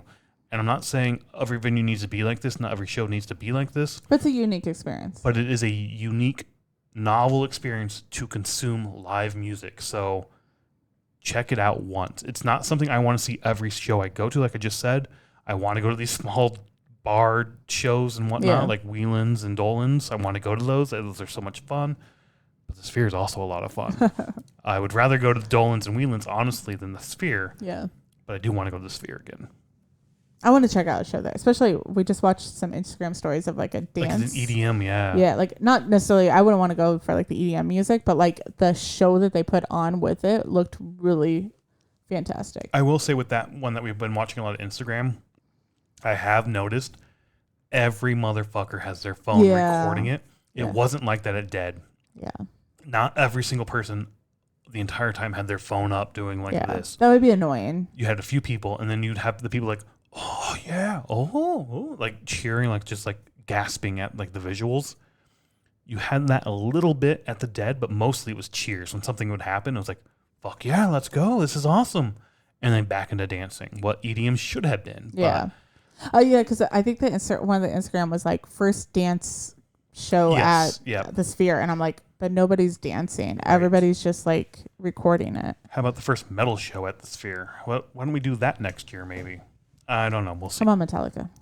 Well, no, let's do it in a couple years after we can save some money. Yeah, there we go. We spent a lot of money on Metallica. It's not cheap, but it's definitely worth it. You can make it cheaper than we definitely did for sure. Yeah. Which we would if something gets announced next year and we go, we're gonna have to do like the. Don't do the hotel package. Yeah, we'll have to stay at like the Luxor or something, like one of the $20 night. The hotel package is not necessarily worth it for sure. Yeah. Our 8th category, our biggest disappointments of this year. I think the first year we did this was the worst shows we saw. The worst shows, yeah. And we started thinking about it last year, and we're like, well, a bad show is not necessarily a worst show. Yeah. It's just not the best experience. Yeah, in our opinion, sometimes I think the first year that we did it, like some of the worst shows was like we weren't really into the music, and that's not necessarily what we wanted this to be, because like our taste isn't always somebody else's taste. So it's more like our experience wasn't what we expected. Yeah, and this is also now broadened outside of just shows, but just disappointments as a whole. You maybe bought something and expected, a great T-shirt, and you got it and it was all shitty and like holy and I have something to add to my list. So it's broadened outside of just seeing live shows. Well, let me say that thing first. Do you want to start with this then? Yeah. All right. Why don't you start with yours? So, Alestorm, we bought 2 shirts. Yes. This is a disappointment because we bought 2 shirts at Alestorm at the rave. I tied it into my sweater and I went to the bathroom, and obviously it dropped. Well, I think you took your sweater off because you were cold. Yes. And you put your sweater on. So it obviously dropped, and I didn't notice it, and so that shirt was just gone. Like, yep. Which makes sense. Somebody got a free shirt. Cool. But then we went and bought another shirt late at the end of the night, and they gave us the wrong size. We asked for a large and got an extra large. So, but 2 shirts that we don't wear. Also, not the only time this year that happened. Hatebreed 30th anniversary show. I bought a large shirt and I got an extra large. Yeah. You think you'd learn, but no. Always check your shirt size as you walk away, just to make sure you got the size you wanted. Yes. We need to get better at that for sure. I'm very flustered at that point. Yeah. Like there's a line of people behind me. I don't want to hold it up because. Yeah. Which is crazy because, like, in Spain, they were letting people, like, try fucking shit on. That was like, so weird. The line was just taking so long. I mean, we went to merch early, but the line was just taking so long because it was, like... And to be fair, when I'm standing in line and I see somebody up there, like, examining the shirt, looking at the front like, and the back and feeling fucking it. Just go. Like, let's go. Are you going to buy it or not? Get the fuck out of here. Let's go. If you don't want to think about it, get to the back of the line and now think. Like, I got shit I need to do. Let's go. Fuck, move. Well, that's before we knew about the whole poster thing, and we were, like... counting people in line, like how many people are here to get posters. And even at this last show we saw with Mastodon, there was somebody up there who wanted like a XXL shirt and they didn't have it, so they had a maroon shirt for Mastodon, and he's up there like feeling it and looking at it back to front, and it's like, let's fucking go. Do you want the shirt or not? You're like, the band's already playing. Let's go. XXL. The band's gonna start any moment now. Fucking move. Let's go. Yeah. Yeah, so I'll just add that because I didn't even think about the merch thing. Oh, yeah. That's fine. Yeah. So, mine are more shows, except for that thing that I just said. Okay. So, the first one I'm just getting out of the way because it nothing against the or the Six Men or anything, but I was disappointed because on the Headbangers boat this year, there's lots of weather changes because weather wasn't very cooperative most nights. Optimal. Yeah, so there was a lot of changes. We have a whole podcast on it, so we're not going to go into it, but a lot of schedule changes, stuff like that. So they did the best that they could possibly do to make sure that we got the most out of all the bands on the boat, but it happens. That's also on my list as well. The reimagined, I think it's called, yeah, set lists something like that, or set times or whatnot. Yeah.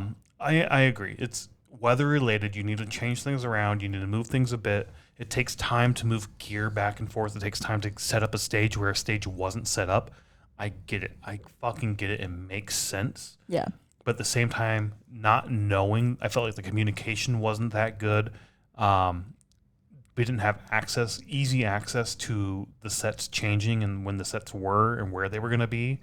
Although an individual watching our show for that episode post, we haven't responded yet. I need to do that still. We're bad at We're very bad. There's a couple we need to respond to. We'll do it. I'm sorry.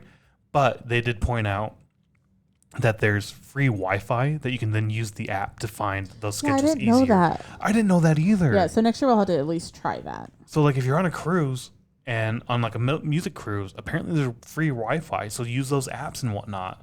We're going to try it next year for sure. Yeah. So because we're not spending $140 some for Wi-Fi. I'm on vacation. I don't want to be attached to fucking Instagram and Facebook and all that bullshit. I want to enjoy the sun and just zone out. Yeah. So thank you, listener, for posting that. That was fucking awesome. Thank you. I will respond. We will respond very shortly. But I did have that on my list as well. I still had a good time at the cruise, but overall, I wasn't as happy with this year's cruise. I wasn't as excited with this year's cruise as I was last year. And one more thing real quick. We also talked to a couple, I think during the Ash of the Wake set. And that was the thing that frustrated me, not frustrated, but was a disappointment they played that set again. But we talked to them. They were on last year's boat as well. And they were like, I'm not as excited as I was last year, but I've ran into so many people who were as excited as I was last year. And it turns out it's their first year. Yeah. And they're like, it's just. So the first year newness was wearing off and we knew what to expect. Yeah. So it wasn't as exciting. Right. Yeah. But all those changes for sure, I think also weighed heavily on me. Yeah. Another one for me is also Lamb of God boat, but it was after the burial didn't make the boat. Yeah. Okay. We have no clue why still. We will never know. We will never know. But they never made an official announcement. They only posted like in the Facebook group that they weren't going to be there. That again, that communication aspect was very frustrating because it was in the crowd as we're sailing away. Yeah, because people borrowing people's phones who had to internet. Find out about it. Yeah, and then I still had enough connection because we were close enough to Miami Port that I got on Facebook and saw it. But otherwise, there was no announcement that they weren't going to be there. And even the second day, people were like, after the burial, and it's like, no, they're not. Nope, they're not on the boat. Yeah. So that was just disappointing. It was. Go to karaoke and sing it yourself. I should have. No, I shouldn't have. I should have been like somebody who could actually sing. Do you know how to sing? Like, will you sing the song? Can we take requests at karaoke? Yes. Karaoke request. And then I have the Godsmack show. Oh, really? I was very disappointed. I thought it was going to be more of a Wage War acoustic show or more special or I don't know. To me, we're not 100% Godsmack fans. If I like their music, but I'm not a diehard fan like a Disturbed or Metallica or a Wage War or something like that. That's funny because we bought tickets to that show expecting it to be a all acoustic show. Yes. It was presented as such. It was marketed as such for our perspective. We took it that way, yeah. And Soul even came out and he's like, we did this once 10 years ago or whenever they did it. And it was all acoustic back then. You guys loved it. We're not doing that this time. Yeah. We're going to do some acoustic. And they did do some. Yeah. So I was disappointed by that for sure. But I was also very happy with that show. I was glad we made it to that show. But that's also that 420 show we went to. Yes. And it was fuck. And there was so much more that was here. So many other things going on that I wish this wasn't that same night. And I wish you didn't announce first. Because if you didn't announce first, we'd be at Windrose. We'd be at the Hooling or whatever they're called. And be even happier at those shows, but I get what you're coming from. I do for sure. Yeah. along the same lines, Dillinger Escape Plan. You did not like that. I didn't care for that show. I really, really enjoyed them. Not really any of the music I didn't care for. Yep. So it was a hard night to be there knowing that our friends were playing. And there was also something else that night. I can't remember what it was, but there was 3 things that we could have been doing. It was another like 420 sort of moment for sure. So that was just really disappointing. That if Thrash of the Titans wasn't playing and that other thing wasn't going on, would you have been as disappointed? Oh, yeah. You think so? Yeah, like I didn't know Dillinger Escape Plan music. I didn't either, yeah. And it's just like, it's always been this big name that's always been out there. So I'm like, in my mind, I don't know. I was just excited to see them. Yeah. And then it was like not what I expected. And the whole night wasn't as what I expected. So. I thought that was like, I viewed the show as a one and done type thing. Yeah. Like, we've never seen them. I don't really know their shit, but I know their name. I'm excited to see them. Well, and also it's supposed to be outside, and they moved it inside. That was the thing, the outside. I think outside would have been a little bit better because then you could have just mingled in the back, kind of, and listened you've never to seen music. a show from the fairgrounds, so it's at that point it's a different venue in my mind. Yeah.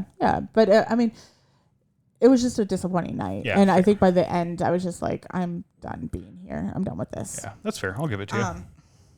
And my last thing is the Dying Wish show that we saw at Subterranean. Okay.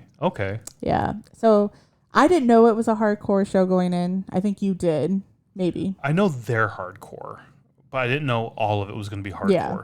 We've been to so many shows where the lineup is diverse enough that you're not only going to get hardcore. Yeah. I didn't expect only hardcore as well. Yeah. But it is a small enough venue where you can have one genre. It's sold out super quick. Yeah. So we got the second show. Night. So it's like, I didn't know hardcore was that big. But I know it is that big, but I see it now that hardcore is sort of the new metal. Like it's 20 years, hardcore is new metal 20 years ago, basically, in my mind, when I think about it. Like new metal, like NU. Yeah. Not like new, like it's. No, like it's I don't want to call it a fad, but it's the big thing right now. Yeah. And we'll see how long it sticks around. But hardcore's been around forever. It has been, yeah. So like everything's cyclical. So right now it's at the top. Is it going to? How long will it stay at the top before the next thing comes along, i.e., Sleep Token, and hopefully dragging along behind it, Doom metal. Come on, Doom. Like get up there. Come on, Sleep Token and Doom. Like bring some fucking chemists back. But that show, like I was excited to see. I'm not necessarily a huge Dying Wish fan, but I do like a few of their songs and I like their performance.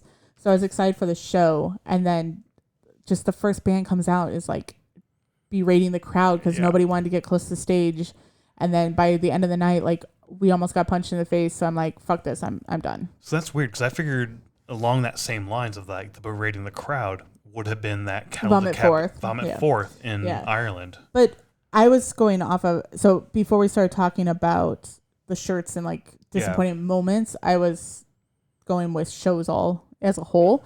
Vomit Forth in Ireland, again, that was the same exact scenario where it was like, they came out and they're like, we traveled from America to play for you. And it's like, well then play. Like stop telling the crowd that, and there was like nobody there anyways, but like stop berating the crowd about you're the first opener. We're not here to fucking see you. Now's the time to make me love you, not to like give me a reason to fucking hate your guts and want to stab you in the fucking throat. Yeah, and he was just calling everybody pussies and like saying like everybody was like, and like literally there was probably 50 people there. I honestly don't get that mindset from a first opener. Yeah, there's 12 people in the fucking crowd. We're here early to buy merch and drinks and get fucking wasted before the headliner comes out. Like we're here. You're the fucking backing track to our wait. Yeah. How do you get off with your fucking like? I don't understand that. I don't fucking understand that. So we are going to see Vomit Forth next year at Milwaukee Metal Fest. But that will be in America where we're here. Like it's going to be.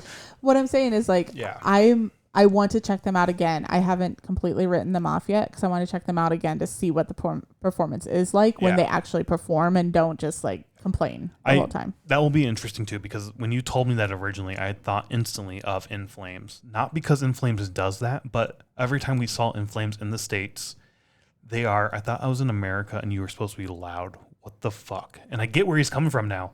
European crowds are so much fucking better. Yeah. So I get that, but it wasn't that sort of fucking pussies. Give me something. Yeah. But hardcore shows are like that as well, right? So I get. Yeah. I get where you're coming from with the hardcore show, but I did expect that to be on your list for sure. Oh, that's all 6 of mine. That's all 6 of yours? Yep. Awesome. I mentioned this a little bit ago, but Reggie's being oversold. Oh, yeah. That Decibel show I went to, my foot was fucking killing me.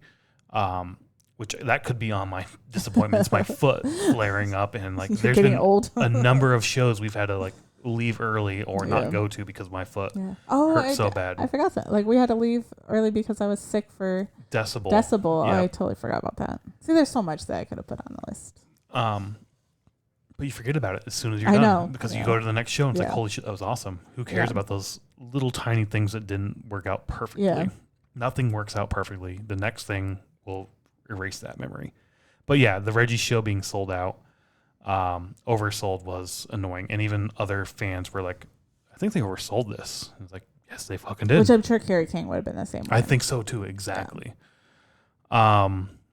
Milwaukee Metal Fest merch packages. Oh, shit, yeah. That was a hassle to get. It was annoying to get, and it was so fucked up what we got. Yeah. It's in the vlog that we did for that, and I think that's live now as well. Yeah, you actually posted that one. So it was funny, but also like Yeah, but I missed like What 3 the whole fuck? bands or 2 whole bands trying to Yeah. get my badge. Like, Exactly. Because it was because we fucked got up. 2 badges for the previous year, Yeah. and it's like 2 last year's badges don't like. Yeah. the whole it's in there. Yeah. Whatever. We mentioned this one as well.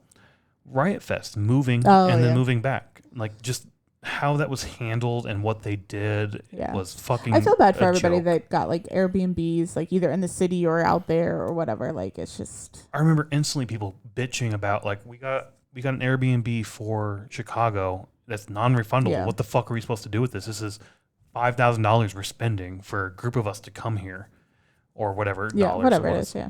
And then people who go out to the hotels and get non-refundable hotels and like, oh, we're coming back. Could Like, you imagine are if you we would have fucking booked kidding me? one of those hotels out there? Because we thought about it, but it was so much. It would have been $1,500 for the weekend, Yep, and that would have been non-refundable. non-refundable. Fuck that shit. Yeah. Such a goddamn joke. Like it took Riot Fest from being one of the top festivals for me to like, I don't fucking like Riot Fest anymore. We might go next year because it's the 20th, but at the same time, I'm like, fuck Riot Fest. Yeah. This is a joke. Fuck you for doing this. Yeah. Like, I get that the city has some blame here as well, but come on, get your shit to fucking gather already. Yeah. Whatever. Another one for me, and maybe we do a 666 on this. I thought about this a Okay. little bit ago, but the whole Mastodon at the Horseshoe Casino in Hammond experience in terms Oh. of The announcement the announcement, and the time. when the show starts, what bands are going to be there. Yeah. Nobody had a fucking clue from an audience perspective of what was going on. Yeah. I saw on Reddit people being like, "There's nobody announced. Is it going to be a special show?" Like, it was only that they thought that it was only them playing. And we knew Repentance was going to be there because we saw them announce that it was Yeah. just them. But Mr. Fly apparently was there. Yeah. And the show was supposed to start at 8 and it started at 7:16. So therefore, if the show is 8, an hour for doors, you go an hour early. We're in line at 7:15, and we hear Mr. Fly take the stage at 7:15. Yeah. That's not 8. That's not 7. That's not like what Yeah. the fuck I is even going looked- on here? While Mr. Fly was playing, I even looked because I was like, let me see what was announced. And on the Horseshoe announcement is only Mastodon, and it's at 8 o'clock. Right. The official venue website. Yeah. So I don't know what the fuck happened here, Yeah, I but don't know. that really pissed me Yeah. off. Yeah. That whole night was just, we didn't do an episode on that, but Mastodon set was phenomenal. I loved their Yeah. set, but everything leading up to it and all the bands put on amazing sets, but that was annoying for me. The last one for me, real quick, the constant chitter chatter from all you motherfuckers in the crowd during the set. Shut your goddamn fucking mouths already. Yeah, the chitter chatter for me hasn't always been a pet peeve, but this year it really, really grew on me and has been frustrating me. So, definitely a disappointment from like my fellow crowd goer perspective. I'm disappointed in my fellow metalheads for chatting so much. just stop talking. It's not that big of a deal. Yes, during the set for whatever. Yeah. We harp on this a lot. Next category, number 9, favorite individual moments. This can be anything that stands out. Could be a set, could be just a moment in general. What are your favorite things? for me, it is seeing our first European shows. Oh shit! Counting Ireland and Spain, but Whelan's was technically our first European show. I did say Spain and Ireland. I'll say the same thing. Yeah. Okay. Go ahead. Okay. And I put a little note in my little list that says, the people were fantastic, but it's like same shit, different country. Like, yeah, it's just, I mean, we talk about this all the time, but it's like just the metal community. But it's just like, at first going to Whelan's, that was our first European show. But I'm like, oh my God, like, what's the difference? Like, do we got our tickets? Like, you know, like all that stuff. But it's just like the same old shit. It's like, you get in line, you scan your ticket. Yeah, you go in, you buy your beer. I stand there, do whatever like I'm doing. It's just the same shit. It's the first time I was on the edge of a mosh pit and somebody ran into me and apologized. I got apologized to so much. Like, oh, I'm sorry. I'm like, I'm on the side of the mosh pit. Like, it's fine. Yeah. Like, I mean, I did get kicked in the head and did not get apologized. You're not going to get apologized every time, but yes. I've had more apologies in Europe. I know. Yeah. Yeah, I had Spain and Ireland listed as my favorite moments too, and just the finally getting to experience a show outside of the U.S., as you said, and checking out these venues that we mentioned before, and just, I don't know, it was fun. I think the experience of being there as well helped into that, but at the same time, it was, as you said, same shit, different show. Yeah, different country, not show. But yeah, but same thing. Yeah. Same shit, different X.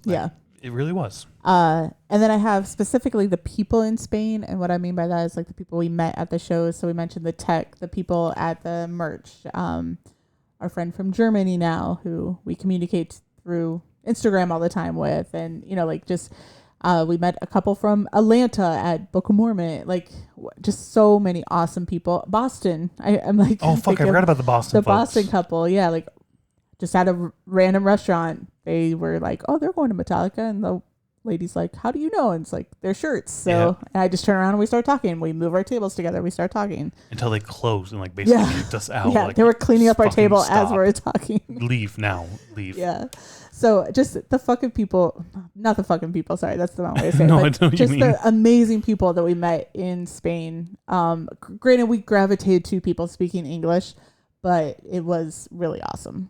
I will piggyback on that. I also had meeting people, but we had the Cincinnati people here in Chicago. We met. Yeah. We've met so many other people at just shows on the boat. Yeah. Like we've met so many, and we're opening ourselves up more and more to talk to people. When it's been a weakness of both of us of talking to people at shows, and it still is something we need to work on. We're so awkward. So if you do see us, say hi to us. Yeah, like, we love it. We're awkward as fuck, but we love it. And we're not pissed off as long as it's not a set that's playing. Yeah.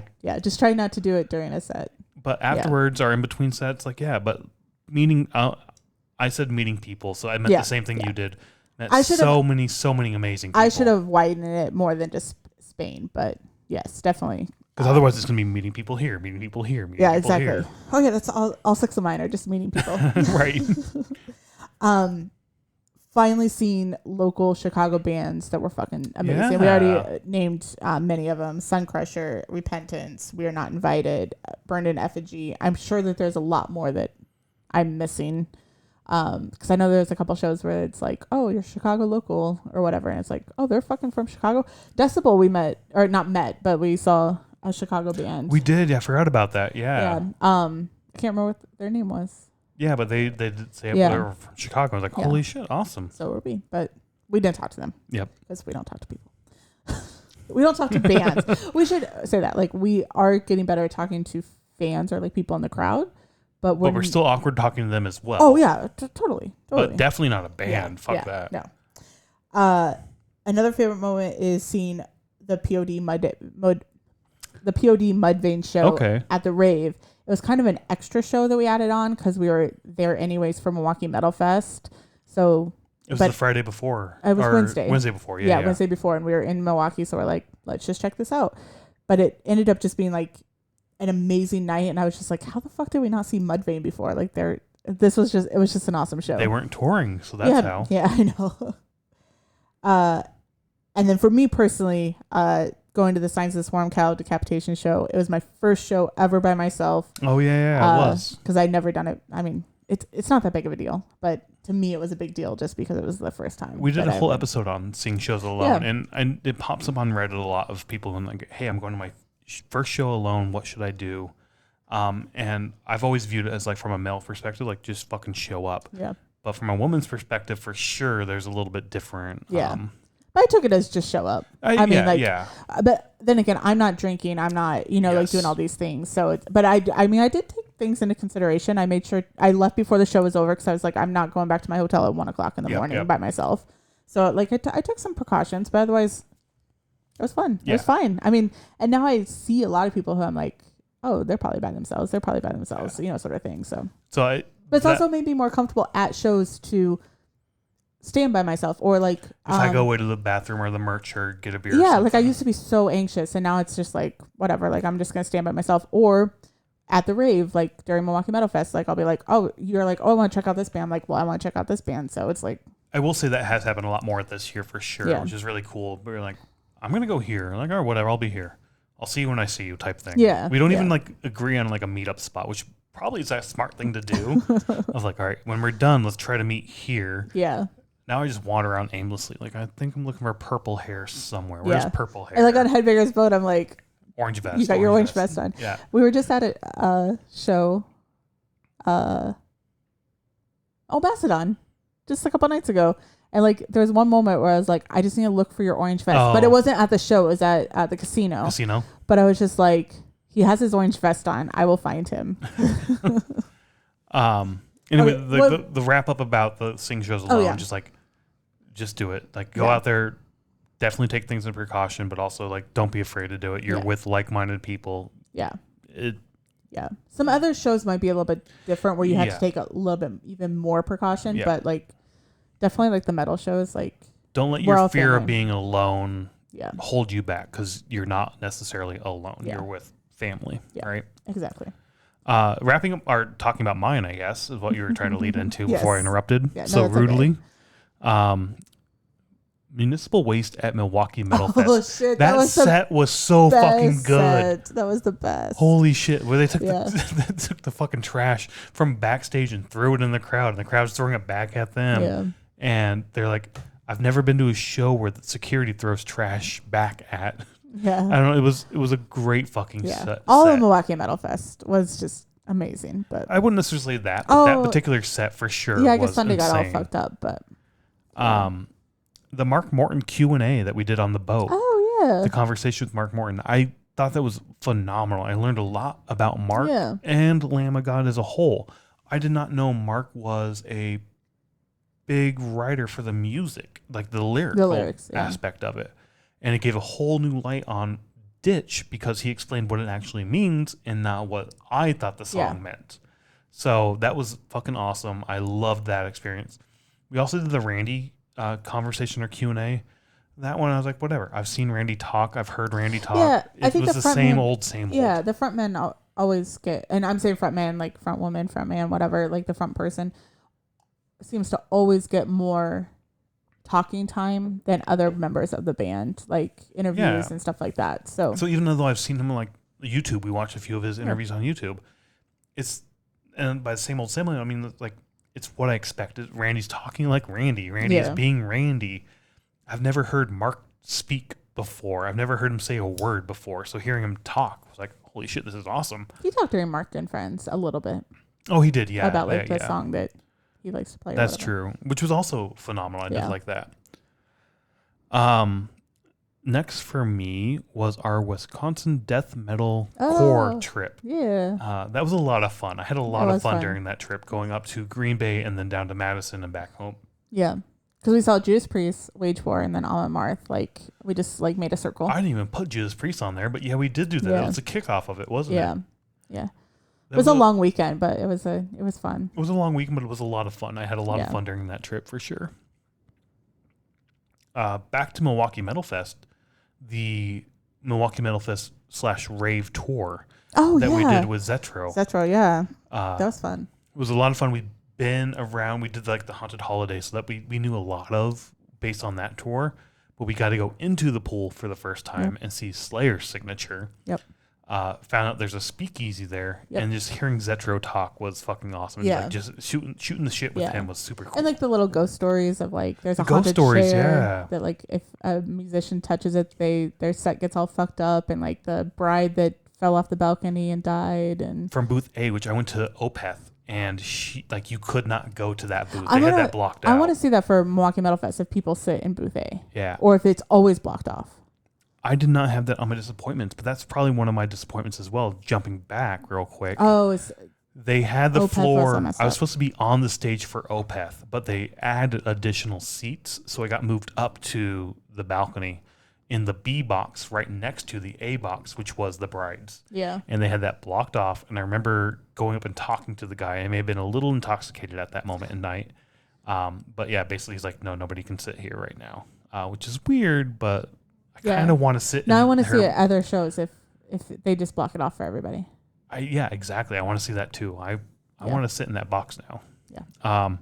Anywho, back to favorite moments. My final one. I've said this a lot tonight. Might say it again. Right here, right now. The Ghost. Like the theater aspect of seeing shows. We saw Metallica last year do 2 live streams and theaters. They did a movie in theaters. I saw Grateful Dead do a thing in the theaters last year. I really love going to the movies. I love going to the movies in general. And seeing like a musical concert in theaters was so much fun with other fans there. There wasn't as much singing as I wanted in the I wanted theaters. to sing more, but then I was like, I don't want to disturb everybody. Because you're in a theater. I think everybody would thought that. It just takes that one person to start singing, I guess. I don't know, but I still enjoyed that moment. And again, I said it, the album, the live recording, watching it, I love those so much. So that whole thing is one of my greatest experiences. I want to add a runner-up. Go ahead, do it. Seeing Heavy Trip and Heavier Trip. Oh yeah, which was what was it called? Metal Movie Night. We did Chicago Metal Movie Night. Yeah. So that was really, really cool. So it was the Chicago premiere of Heavier Trip. Yeah. But they played Heavy Trip and then Heavier Trip right after. And it was just awesome to again go see a movie, which is basically a metal themed movie because it's like a metal band in Finland. But like go see a movie with like-minded people and having like heavy metal music playing before it starts. And the music videos in between. And like it was just holiday season too. Yeah, it was just awesome. Everybody, like not everybody, us and one other person was wearing like the holiday Christmas sweaters. But people showed up in like the battle jackets and like stuff like. I mean, it was awesome to see a themed night like that. I will add that to my list as honorable mentions as well. That was so much fun. I forgot all about that. See, there's so many so many little things individual that you moments. Forget about, and then I don't know, when you talk about it at the end of the year. I love these episodes because of that, just bringing things up. Our 10th category, though, moving on, because we've been doing this for a while. Sorry for the long episode, folks. These are always long. Number 10, this year's best overall shows. Do you want me to start, or do you want to start? Descent into Madness, North America Tour, Orbit Culture, Repentance, and Burn Effigy. That's on my list too. I just love that show so much. It was so much fun. It was a lot of fun. 2 Chicago local bands. I was like, holy fuck, this is awesome. I know when they announced that, it was like a massive choose your own adventure, but I feel like they were like Orbit Culture was going around and picking local band or local regional bands, which is awesome if that's what they were doing. Like promote smaller bands, help the smaller guys out become, bigger, because it only helps you as a band. So Exactly. I loved that so much. I had The Unknown, which was Evil, Tortured Demon, and Psychosis. I have that on my list too. So much fun. I had a blast at that show. Again, our show at Whelan's in Dublin, our first European show, but the whole thing was just amazing. It was and part of it could be again because of that, but it was thrash metal all night long. Yeah. And thrash metal is like not necessarily my go-to anymore, but that's where I came from. It's what you that was my start. With. Yeah. So seeing new thrash metal out there is like, holy fuck, these guys are awesome. I I really hope any of these bands make it to the States. I know. I can't wait to see them again because, like we said, like we're probably not going to make it over there to see them necessarily play, but when they come to the States, we'll definitely check them out. Next, I have Knotfest Iowa. I actually really, really enjoyed Knotfest. I had a blast. I had a blast too. Yeah, it was hot as fuck. We didn't have like the VIP package that we wanted to get into, like do the pinball machines. That would have been a blast. Yeah. But just having basic tickets, which weren't that expensive if I remember right, like $100. Maybe $100, yeah. Amazing bands all day, and same thing. They had weather complications that had to like move things around. Slipknot set got cut short, and I didn't care. I had a blast the entire time. It kind of sort of made up for Knotfest Iowa 2021. Oh yeah, I'll go Knotfest again. Because at first when we did Knotfest Iowa 2021, we're like, we're never doing a Knotfest again. Like, this is bullshit. Because they allowed water in this time. And not only that, but they were giving away, so people were giving away free water as you walked in. Yeah. And I think you turned me like, well, they learned their lesson. I think so. Like, 100%. Come the fuck on. Like, yeah. This day was hot as shit. Knotfest Iowa 2021 was cold as shit. Yeah. Well, Knotfest 2021 was like warm. It was like 72 degrees. It was like, and then at night it got really cold. It got like 50s at night. Yeah. But I mean, if Knotfest Iowa was how like the 90 some degrees or 80 in 2021, people would have died. Somebody would have fucking died for lack of water. So whatever. Whatever. Knotfest Iowa this year, I had a blast. It was a great set. Yeah. I loved it. I then put Powerwolf and Unleash the Archers. Yeah, that was a fun show. I did not like Unleash the Archers as much. They were fine. I enjoyed it. But Powerwolf came on and the audience came to life even more than they did for Unleash the Archers. And I was smiling ear to ear the entire time at how much the fucking band was into it.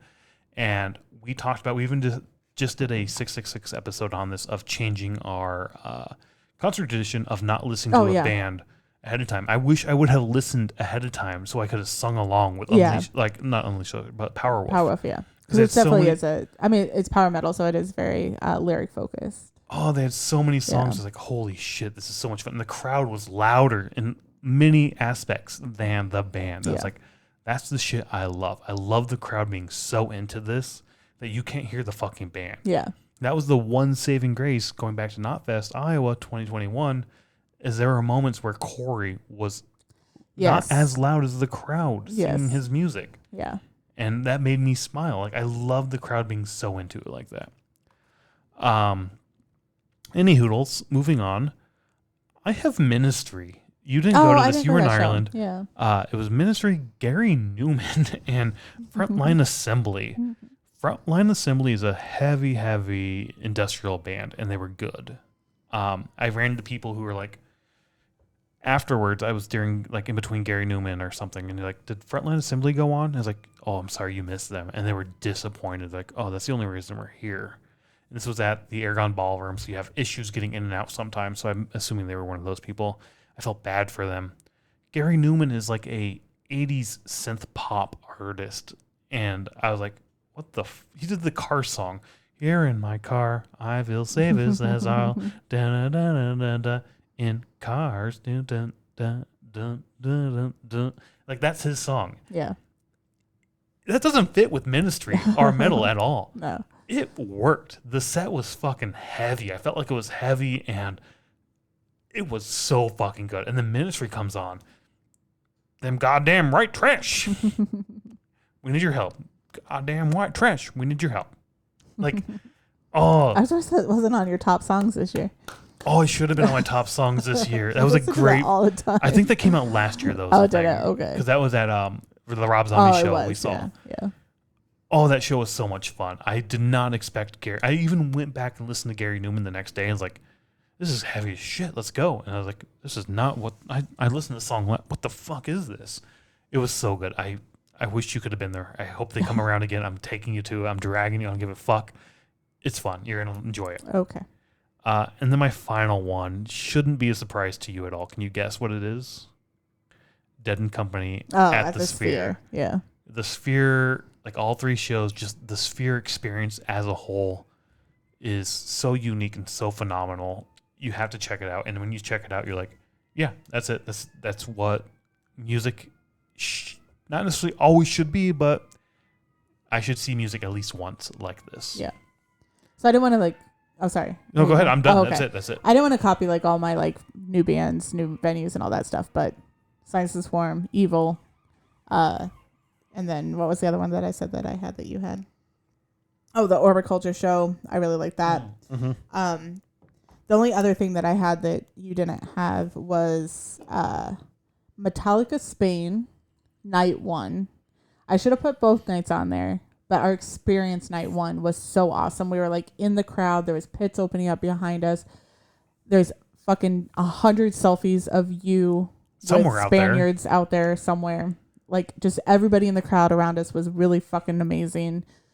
I have no clue what they were saying, but because I don't speak Spanish, but I tried to think about which Metallica show I'd put on there, and I couldn't think of one. And then I thought about it and was like, well, they're all the same. I've been to a Metallica show. Every show I go to is honestly kind of the same. They're doing this unique set list, but it's not unique. It's not, no. It's like 2 songs are different. Yeah. Yeah. But that show, now that you mention it, that would probably be one of them for sure. Like we had the tall, bald dude with a beard like me, but taller and skinnier.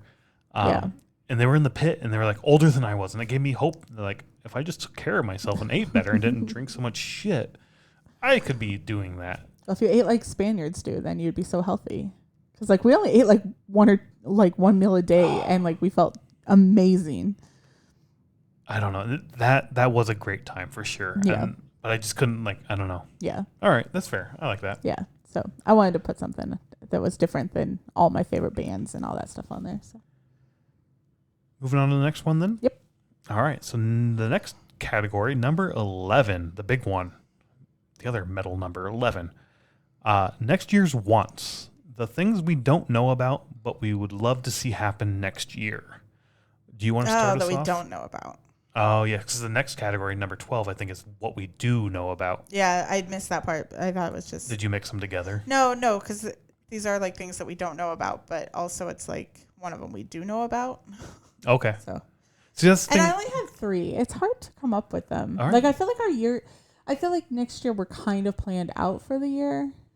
I mean, because I could put my normal. Like I could put, I want to see Slaughter to Prevail have a tour. I want to see, I don't know, like Orbiculture again. I want to see Halo Effect again. You know, like I could put like all that out there, but So my number 1 that I have listed, again, these aren't necessarily in 1, 2, 3 order, but the one I have here is a Sphere show. okay. That's like a pie in the sky type thing. Like I would love to go to the Sphere again. Okay. So it doesn't necessarily be like something we could do, but it's like, oh, this is the thing I want to happen. Okay. Metallica at the Sphere. There number we go. 1. There we go. Same. I got the same one you got. Metallica. I'll take anything at the Sphere, but yes, Metallica for sure at the Sphere. Yeah, that'd be awesome. But what are your other 3 that you have? A Raven Black show.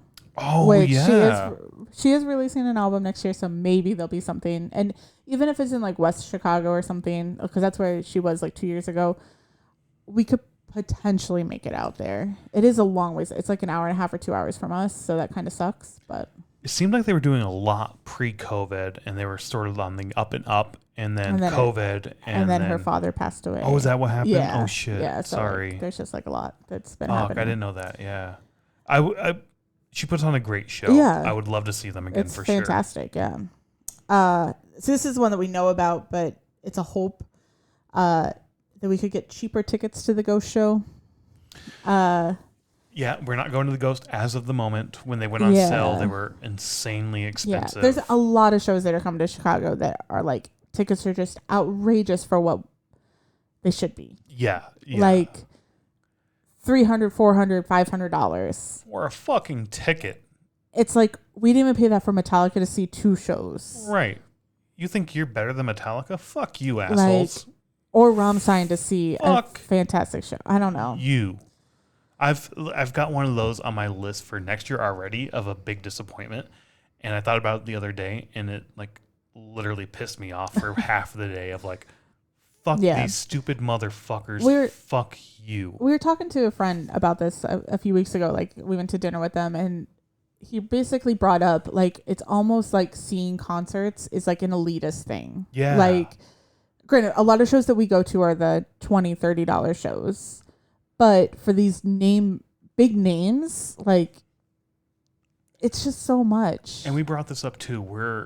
For us, our age range, we are in like the golden age for us of bands reaching that 20 to 25 to 30 year mark who are going on tour. And like it's a nostalgia thing. Yeah. These bands aren't that good. They're not worth the price you pay for a ticket. Yeah. But yet they still command it because it's the nostalgia. Or I they're never being got very to see them. Or being very slim on what shows or like. I'm playing 3 cities. Yeah. Like fuck you, you stupid mother. Oh. Yeah. Anyways, we're not going to go into that. Continue your other But anyways, that's things for next something I had. So that's the one that and then the other one that I have is I want to make it to the West Coast to see a show that's not like San Francisco. Okay. I don't know. It's been or the East Coast. I mean, I would love to go to Boston to see a show or something. Yeah, you've never been to either coast No. to see a show. San outside Francisco. of San Francisco. Yeah. I'm trying to think. I think only San Francisco for me. Oh, Vegas. Would you call that a coast? I No, wouldn't. it's not. It's Vegas on a coast, And it's basically LA. It's like 4 hours It's from like- LA. but that's not on the coast. And that's basically the same thing. Anyways, no, like I would like to go to somewhere. I mean, I would like to go to Canada. Like, there's so much. I mean, like to go to Sweden, Germany, Yeah. France. Well, Let's maybe get not back to France. Spain. I don't know. Yes. Tokyo. Dude, you want to go to Tokyo? I do so bad. I mean, I want to go to Tokyo, Disney, but Australia.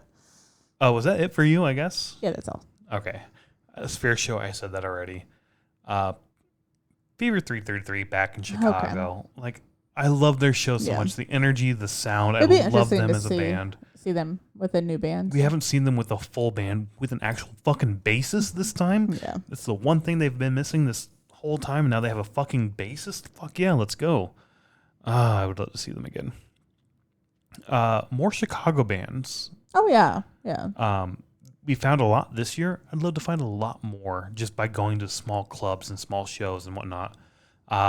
Finding a flyer on a post and just like, I'm Yeah. free next Saturday. I don't feel like you're going to see metal shows just on a flyer on a post. You have to be in the right neighborhoods, I think. Oh, okay. Like if you're in Not in our Bucktown, yeah, not in our neighborhood, but like Bucktown, maybe. Yeah. I don't think it's going to happen, but I'd love to do it. A movie theater concert. Right here, right now, I love that. It was so much okay. fun. Like another. Something show like now. that. Okay. Metallica doing something like that. Grateful Dead did something like that. Anybody doing anything in the movie theater. Like we're going to live stream. We're going to do one show or something. It's so much fun. It's a blast. You get to go to the movies. I get to go out to the movies. I love going to the movies. But you also get to go to a concert and sing along. But you're not going to sing along because you're at the movies. Like, Yeah. I don't know. I wanted to do that so bad. Shadows Fall tour or album. Oh, yeah. They just released a new Yeah. song. I'd love to see them finally fucking tour So again. we saw them on the boat and at Yep. Milwaukee Metal Fest. So, And they're in that sort of golden age of, yeah. nostalgia, whatnot. So I'd love to see them again. I really, really want to see them again. And hopefully with the new song coming out, there's a new album so we can go ahead and, get some of that. Non-traditional concerts. And by this, I mean a few weeks or months ago, we were listening to the Lost LP we have, like the Lost score. Oh, okay. I want to do stuff like that where it's sort of like we did it a little bit with the Hans Zimmer Yeah. Candlelight thing. I want to do more sort of, and even Mia and Ali, I guess, to some extent. I want to check some of that out again. I really enjoyed the Mia and Ali experience that we had. Also, the Hans Zimmer, I didn't like it. Not necessarily because I didn't like the experience, but also I didn't really like Hans Zimmer. The more I think about it, he just copies himself over and over. Yeah, I would agree with that. But like, I remember walking down the sidewalk on Michigan, and there was like a thing for Hans Zimmer, and you're like, "Oh my god, I love Hans Zimmer," and now all of a sudden you don't like him. So Yeah, it was. it's the same sound all over and over and But over. that's why, like, I listened to it. It's like, oh, so Pirates of the Caribbean is just gladiators that you copied off yourself. And if Yeah. Metallica just copied Master of Puppets and redid that, people would shit all over Metallica for being, you're just copying your same thing. Yeah. Same thing, I guess. I don't know. Yeah, But I understand what you're saying. I do like that experience. I know the Millennium Park does, like, Oh yeah, shows, they do like free shows like with free the shit, orchestras yeah. and stuff. We should check out those. So I That would wanted save to- a lot of money. Yeah, would. I want to check out more things that we're not necessarily used to going to and stuff like that. I think that'd be a lot of fun. Yeah. Was that my last one? That I think so. one more honorable mention for me, for things that we don't know about, but maybe we do. I don't know. A new Slipknot album. Oh, But yeah. look outside your window. It's been I hinted at. heard it's in the Yeah. hands of the management, and by heard I mean like I've read one title for one article. Yeah. So hopefully we can get that, and I would buy the shit out of that because apparently "Till We Die" is on that album, and I love that track so bad. It's so good. Category 12, things we're excited for that we know about. Do you want to start off? Do you want me to start Sure. off? I'll start. Let's hear your 6. Do you have 6 this time, or do you have 3? I have 5. More than 3. No, there's probably more than that I'm excited about, but these are like the bigger things, I guess. Yeah, for sure. So we have a true summer camping festival planned. Yes. So we're gonna do it all. We're gonna buy a tent and all that shit. So we'll be there. We've been to one camping fest and we didn't camp, and it was not as. It just wasn't enjoyable to drive 30 minutes to a hotel, and There were other things going on. That was Rockfest. It was also It was Rockfest, yeah. The lawn chair festival, basically. yeah. So yeah, I'm excited for that. That's on my list as well because we're also making a road trip out of this. Oh yeah, yes. Where we're gonna try to follow what we learned from Zetro of travel 90 miles, see a show that night, travel 90 miles the next day, see a show. Yeah. Leading up to the festival. Yeah. So hopefully we see like 5 shows and then see the festival, or 4 shows and then see the festival. So I'm super Yeah. excited for that as Yeah. well. I'm excited, but we're gonna be tired. We will be, yes. Disturbed's 25th anniversary of the Sickness show. I also have that, and Do we'll you? talk a lot more about that when we get to it. But the way they've structured it and announced it, Oh, I yeah. think is the I perfect. think meant during this, I was like, what No. else do you want to go into? We'll talk deeply into it when we see that show. But I think the way they're structuring it is the right way to structure this type of Like an anniversary anniversary show. show. Yeah. Yeah. To see Apocalyptica again. I had that, but then they removed it. Yeah. So I think they're doing Metallica Volume 2. So they're They covering, released that this year. so they're covering Metallica. So that'll be exciting to see. Headbangers Boat number 3, 2025. I do not have that this I'm year. excited. I just like Headbangers Boat. So. Yeah, this year was a little down for me, and next year's lineup is sort of like meh. Oh, see, I'm excited. Like, I'm already excited to like. I want to try to make bracelets or like try to make something to like You give want the out. experience, like, yeah. So like, just get more into it. Yeah. I don't know. I get that for sure. Yeah. Yeah. And Milwaukee Metal Fest. I'm excited for that. There's a lot of great bands that are coming to that. Also not on my list, but yes, I feel like the lineup this year is better than last year. But last year I also was just sort of like meh. It wasn't as good as the I'll first say year. Sunday. I was so excited. For Sunday, you were, yes. Disturbed and the road trip. I said we had the same. Seeing Trivium again. Oh yeah, I almost put that on my list. We haven't seen them in a Yeah, while. I'm yeah. super excited to finally see them again. Can't wait for that. Yeah, I'm excited to see them. Along the lines of the non-traditional concerts, a non-music but also music-related event, Randy's book. Going to the Q&A / conversation, and also just reading his book. We read his last book. We've said we need to do this like a book club episode. Yeah. We both read the book. We just need to like sit down and talk about it. I loved his first book. I can't wait to see what the second book The is. second one I think is going to be a little bit more heartfelt, Emotional. I don't know. Yeah, emotional. So we'll see. But no, I'm excited for that too. Yeah. Next I have Mastodon tour and music, like new tour and new music. Oh, because they alluded to, or they said that they're. They did say sooner than Yeah. later, so I don't know how far along the album process is. I don't know how fast they work on new music, so I don't know if that's like Avatar speed, where it's like, all right, we'll be back in 2 months with a new album type thing, because they seem to work pretty Or if fucking it'd be quick. Bloodywood 3 years from now. Or Metallica, 8 years from now, here's a new album type thing, right? So I'm still iffy on that. That could be a thing that we don't know about, but they have alluded to, like, they are working on it. Yeah. When that comes out, I don't know, but maybe next year. Then my final one is AC/DC.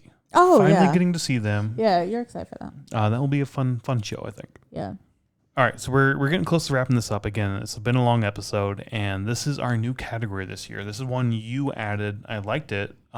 It's not necessarily a top 6 because it's more of a conversation of how do you think you have changed through the year? I think I got that right? Yeah, I hope. yeah. Okay, cool. Yeah.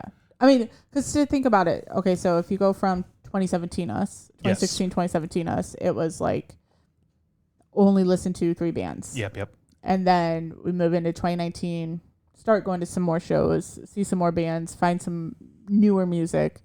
Then obviously COVID happened, and then we start going to a whole bunch of concerts once they start opening up, but it was only concerts of bands we knew. Right. And then last year we started going to just Whatever the concert. fuck came around. Yeah, like You whatever told we me saw. you're metal? Sure, let's go. Yeah. Let's check Or it out.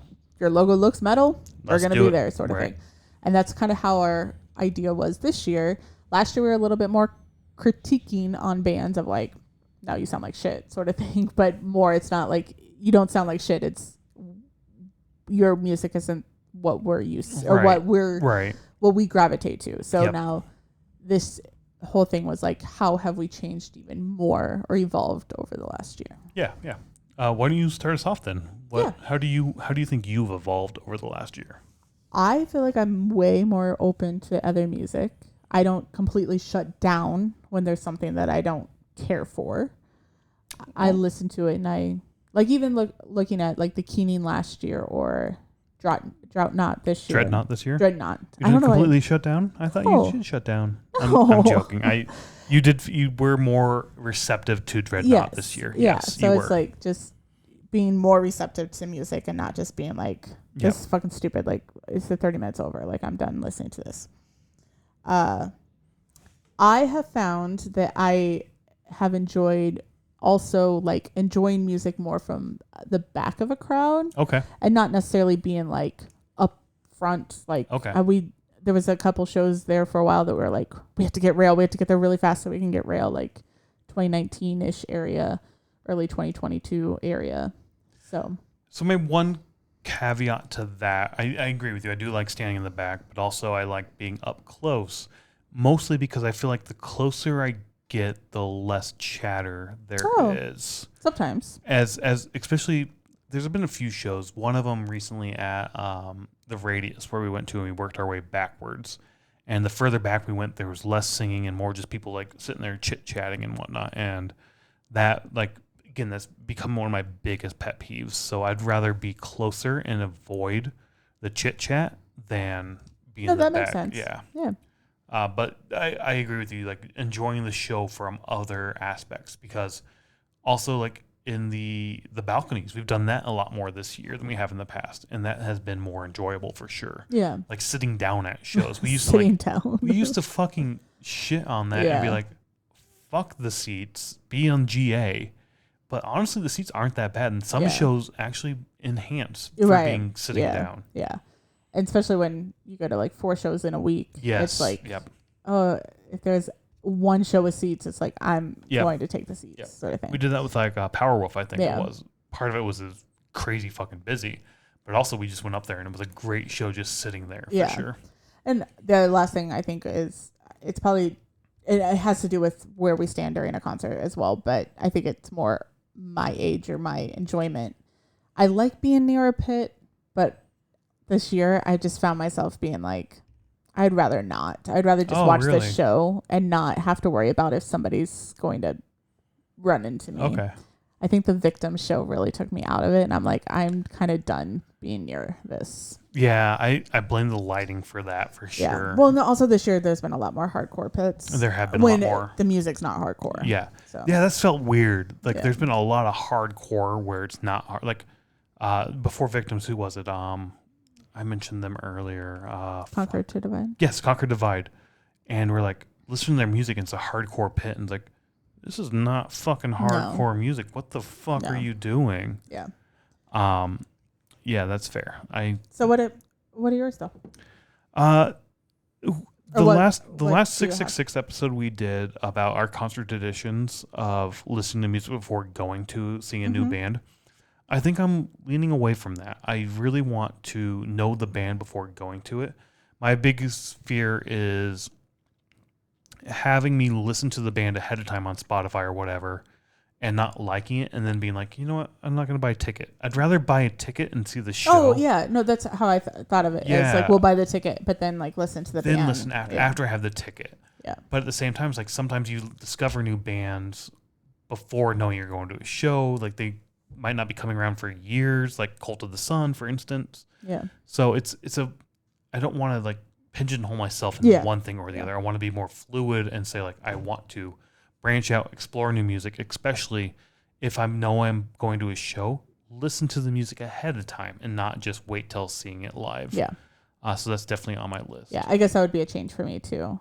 But we did a whole 666 Yeah. on it, so I didn't mention it. And then I only had 2. No, that's time. Again, this wasn't supposed to be No, 1, no. 2, 3, 4, 5, 6 type thing. Your top 6 things. Yeah, exactly. Of how you changed. Yeah. Another thing I've done this year a lot more than I have in the past years, just talking to motherfuckers, talking to people. I've gotten better at it. Have you gotten better or have I gotten better and you come into the conversation? I can't start the conversation, but I feel like I can talk to a wall. That's true. If somebody talks to you, you're fine. If a brick wall says, hey, I can talk to that brick wall all I want. The brick wall just needs to say hi. At that point, I'm just standing next to a wall looking fucking weird as shit. There's an elementary school on the other side of that wall, and it looks even fucking weirder. So, yeah, wall, talk to me already. No, yeah, I think we both have. I should have put that as well. Like, just opening up to people more. Because, I mean, it's just like, obviously just talk about the concert or talk about the concerts you've been to or whatever. Like, it just starts the conversation. And now we have friends. I'm going to say friends because even things that we kind of have planned for next year, it's like, oh, we should try to meet up with this person or try to do this or whatever. So yeah, exactly, 100%. Anything else of how you've changed or how I've changed? There's probably more shit there that we just haven't thought about. Yeah. Which is great. You need to change. You need to evolve. You need to grow as a person. And honestly, going to live music helps with that, right? Experiencing different things, new places, new people, new music, fucking new music. And yeah, that's awesome. But that wraps up our 13 categories that we had for the 2024 year. To wrap it up real quick, we have our 2024 or 2025 predictions for next year. Do you want to start with your Spotify predictions for next year? Yeah. So top 3 are probably going to be the same: Slaughter, Wage War, Lamb of God. Okay. Even Wage War? Yeah. I don't think you listen to a lot of Wage War. No, I listened to him today and I was like, oh shit, all right. Oh shit, like I need to listen to them more. Okay. Yeah. But then I also want a Chicago band to be on my top list. Oh, okay. I think it would be great for them for like the listening aspect of it, but then also just because I want to check out new music. So it's like, or like something besides like those 3 bands or the top bands or whatever. So, okay. Yeah. What about your Spotify top list or predictions? That's what we're doing. Predictions. Metallica's still number 1. I don't know how the fuck this is going to happen. I don't feel like I listen to it a lot. I said that already. But there are days where it's like, I really want to listen to Load. I want to listen to Reload. All right, see, if you listen to a whole album, that counts against like your hours. It's so. like the next day, it's like, I listen to Load. Well, let's go back to Kill 'Em All. Let's do that on your shit. thing, doesn't it give you like you spent this many hours with them or something, or this many minutes with them? Because I think like mine was like you spent 1,400 minutes with Wage I think so, War yeah. I can't remember what it was. Yeah. I wasn't even like the top 1% though. Oh, I was. Yeah. So I was, yeah, whatever. I just thought about this one a little bit ago as we were going through it. If Slipknot releases a new album, they will be in the top 5. Yeah, definitely. If not, maybe not. I don't know, but maybe still. So whatever. New album definitely plays into that because I'm going to listen to that album a lot probably. Yeah. The final one I have, which kind of leans on how I've changed a little bit, Necrogoblicon is going to be at a few festivals that we're at. They'll probably be on the list. Milwaukee Metal Fest, Headbangers Boat. I love them. They're so much fun. I've started to dive into their rabbit hole a little bit, and I like it. It makes me smile, and they're going to be in the top 5 for sure, I think. The next sort of category for predictions is sort of concert predictions, but I think just overall music predictions. Because I have a few sort of like another metal movie night. Like I want to do another one of those. I think we'll do another one. I want to do another one if it's not horror themed, because it seemed like a lot of them that they do are horror themed, and I'm not going to see a horror movie. So fair. They do seem like they do a lot of that. Yeah. And then like a 3 Days Grace album. I'm not the biggest fan of 3 Days Grace, but I also kind of like 3 Days Grace a lot for radio metal. It makes radio metal, they're my favorite radio metal out there probably. And now they have both lead singers back. Yeah. So it's, what do you call it, like 6 Days Grace? I did call it 6 Days Grace. Yes, I did. Yeah, that's right. So we'll see what that turns out to Yeah. be like. Yeah, that'll be Um, interesting. Those are a couple predictions I had. I have a couple more, but do you have any others that you want to bring Oh, up? I want to add Windrose again. Hopefully, we see them in Hopefully. concert. Raven Black. I hope that we see her in concert. I think I kind of mentioned that as well. You did, yep. She has new music, and then because the lineup for the festival we're going to has not been announced, I hope it's fucking fantastic. You hope it's a really good festival lineup. Yeah, yeah. I mean, a couple bands have been announced, so we know a Yeah. little bit, but I just want it to be overall awesome Yeah. because I think that'll make it even better when we're sleeping on the ground. It'll be interesting because Upheaval is one we went to a few years ago and we didn't enjoy it. But looking back on it, I was like, Yeah, that was actually really good. I Yeah. kind of want to go back. But even being there at the time is like, this fucking sucks. yeah. But we were only comparing it to open air. We were, yes. Yeah. Now comparing it to Rockfest, it's like, Yeah. So, all right. That's fair. What other predictions do you have? Metallica at the Sphere. I Okay. think that will get announced next year that they'll be at the Sphere. But do you think it'll be for 2026? I'm not sure. I don't think they announced 2026 as part of their new lineup of tours. I think it was just U.S. and Australia. If I'm Oh, yeah, for remember 2025, correctly. yeah. 2025. Yeah. So they haven't announced for 2026. I could see them doing a residency at the Sphere in 2026, and that's their sort of U.S. leg. I could also see them doing the All With My Hands at the Sphere. Oh, that'd be awesome. So I could see them doing that. Yeah. So in any case, whatever it is, 2026, announce it. If they do All With My Hands in 2025, I want to see Metallica at the Sphere, and I want to go to it. I need to do whatever I can to fucking get there. We joked a few weeks ago, like, let's just start a savings account so that when they Just- announce, yeah. we can make sure we Yep. make it. This is one you and I have talked about, and we're both on different sides of the Okay. fence. I'm gonna plant my flag right now. Bloodywood will be in the U.S. for a tour next year. Okay. You don't think so? I'm just going off of I what do. they announced. So. What they said What in they said. a live stream. Yeah. I think money talks louder, and they'll be back next Okay. year. I think Along those 2026. lines, though, I don't think Lamb of God is touring next year. I don't think they are either because I think they're going to work on music. I think so as well. I didn't know we were doing our non-predictions. It's just any predictions. Yeah. That's why I said the concert name is a little that's weird. Okay. I think we'll see in the mid 60s for shows next year. Ooh. I said less the previous year. I think we'll see roughly what we saw this year, but I do think it's going to be weighed heavily towards, and this is another prediction, the smaller and local shows. I think we're going to see a lot more of just walk up and pay a $15, $20 cover charge and get in type shows. I want to slow down this year just because, or in 2025, I want to slow down. I guess it will be this year because this will be posted on the 2nd.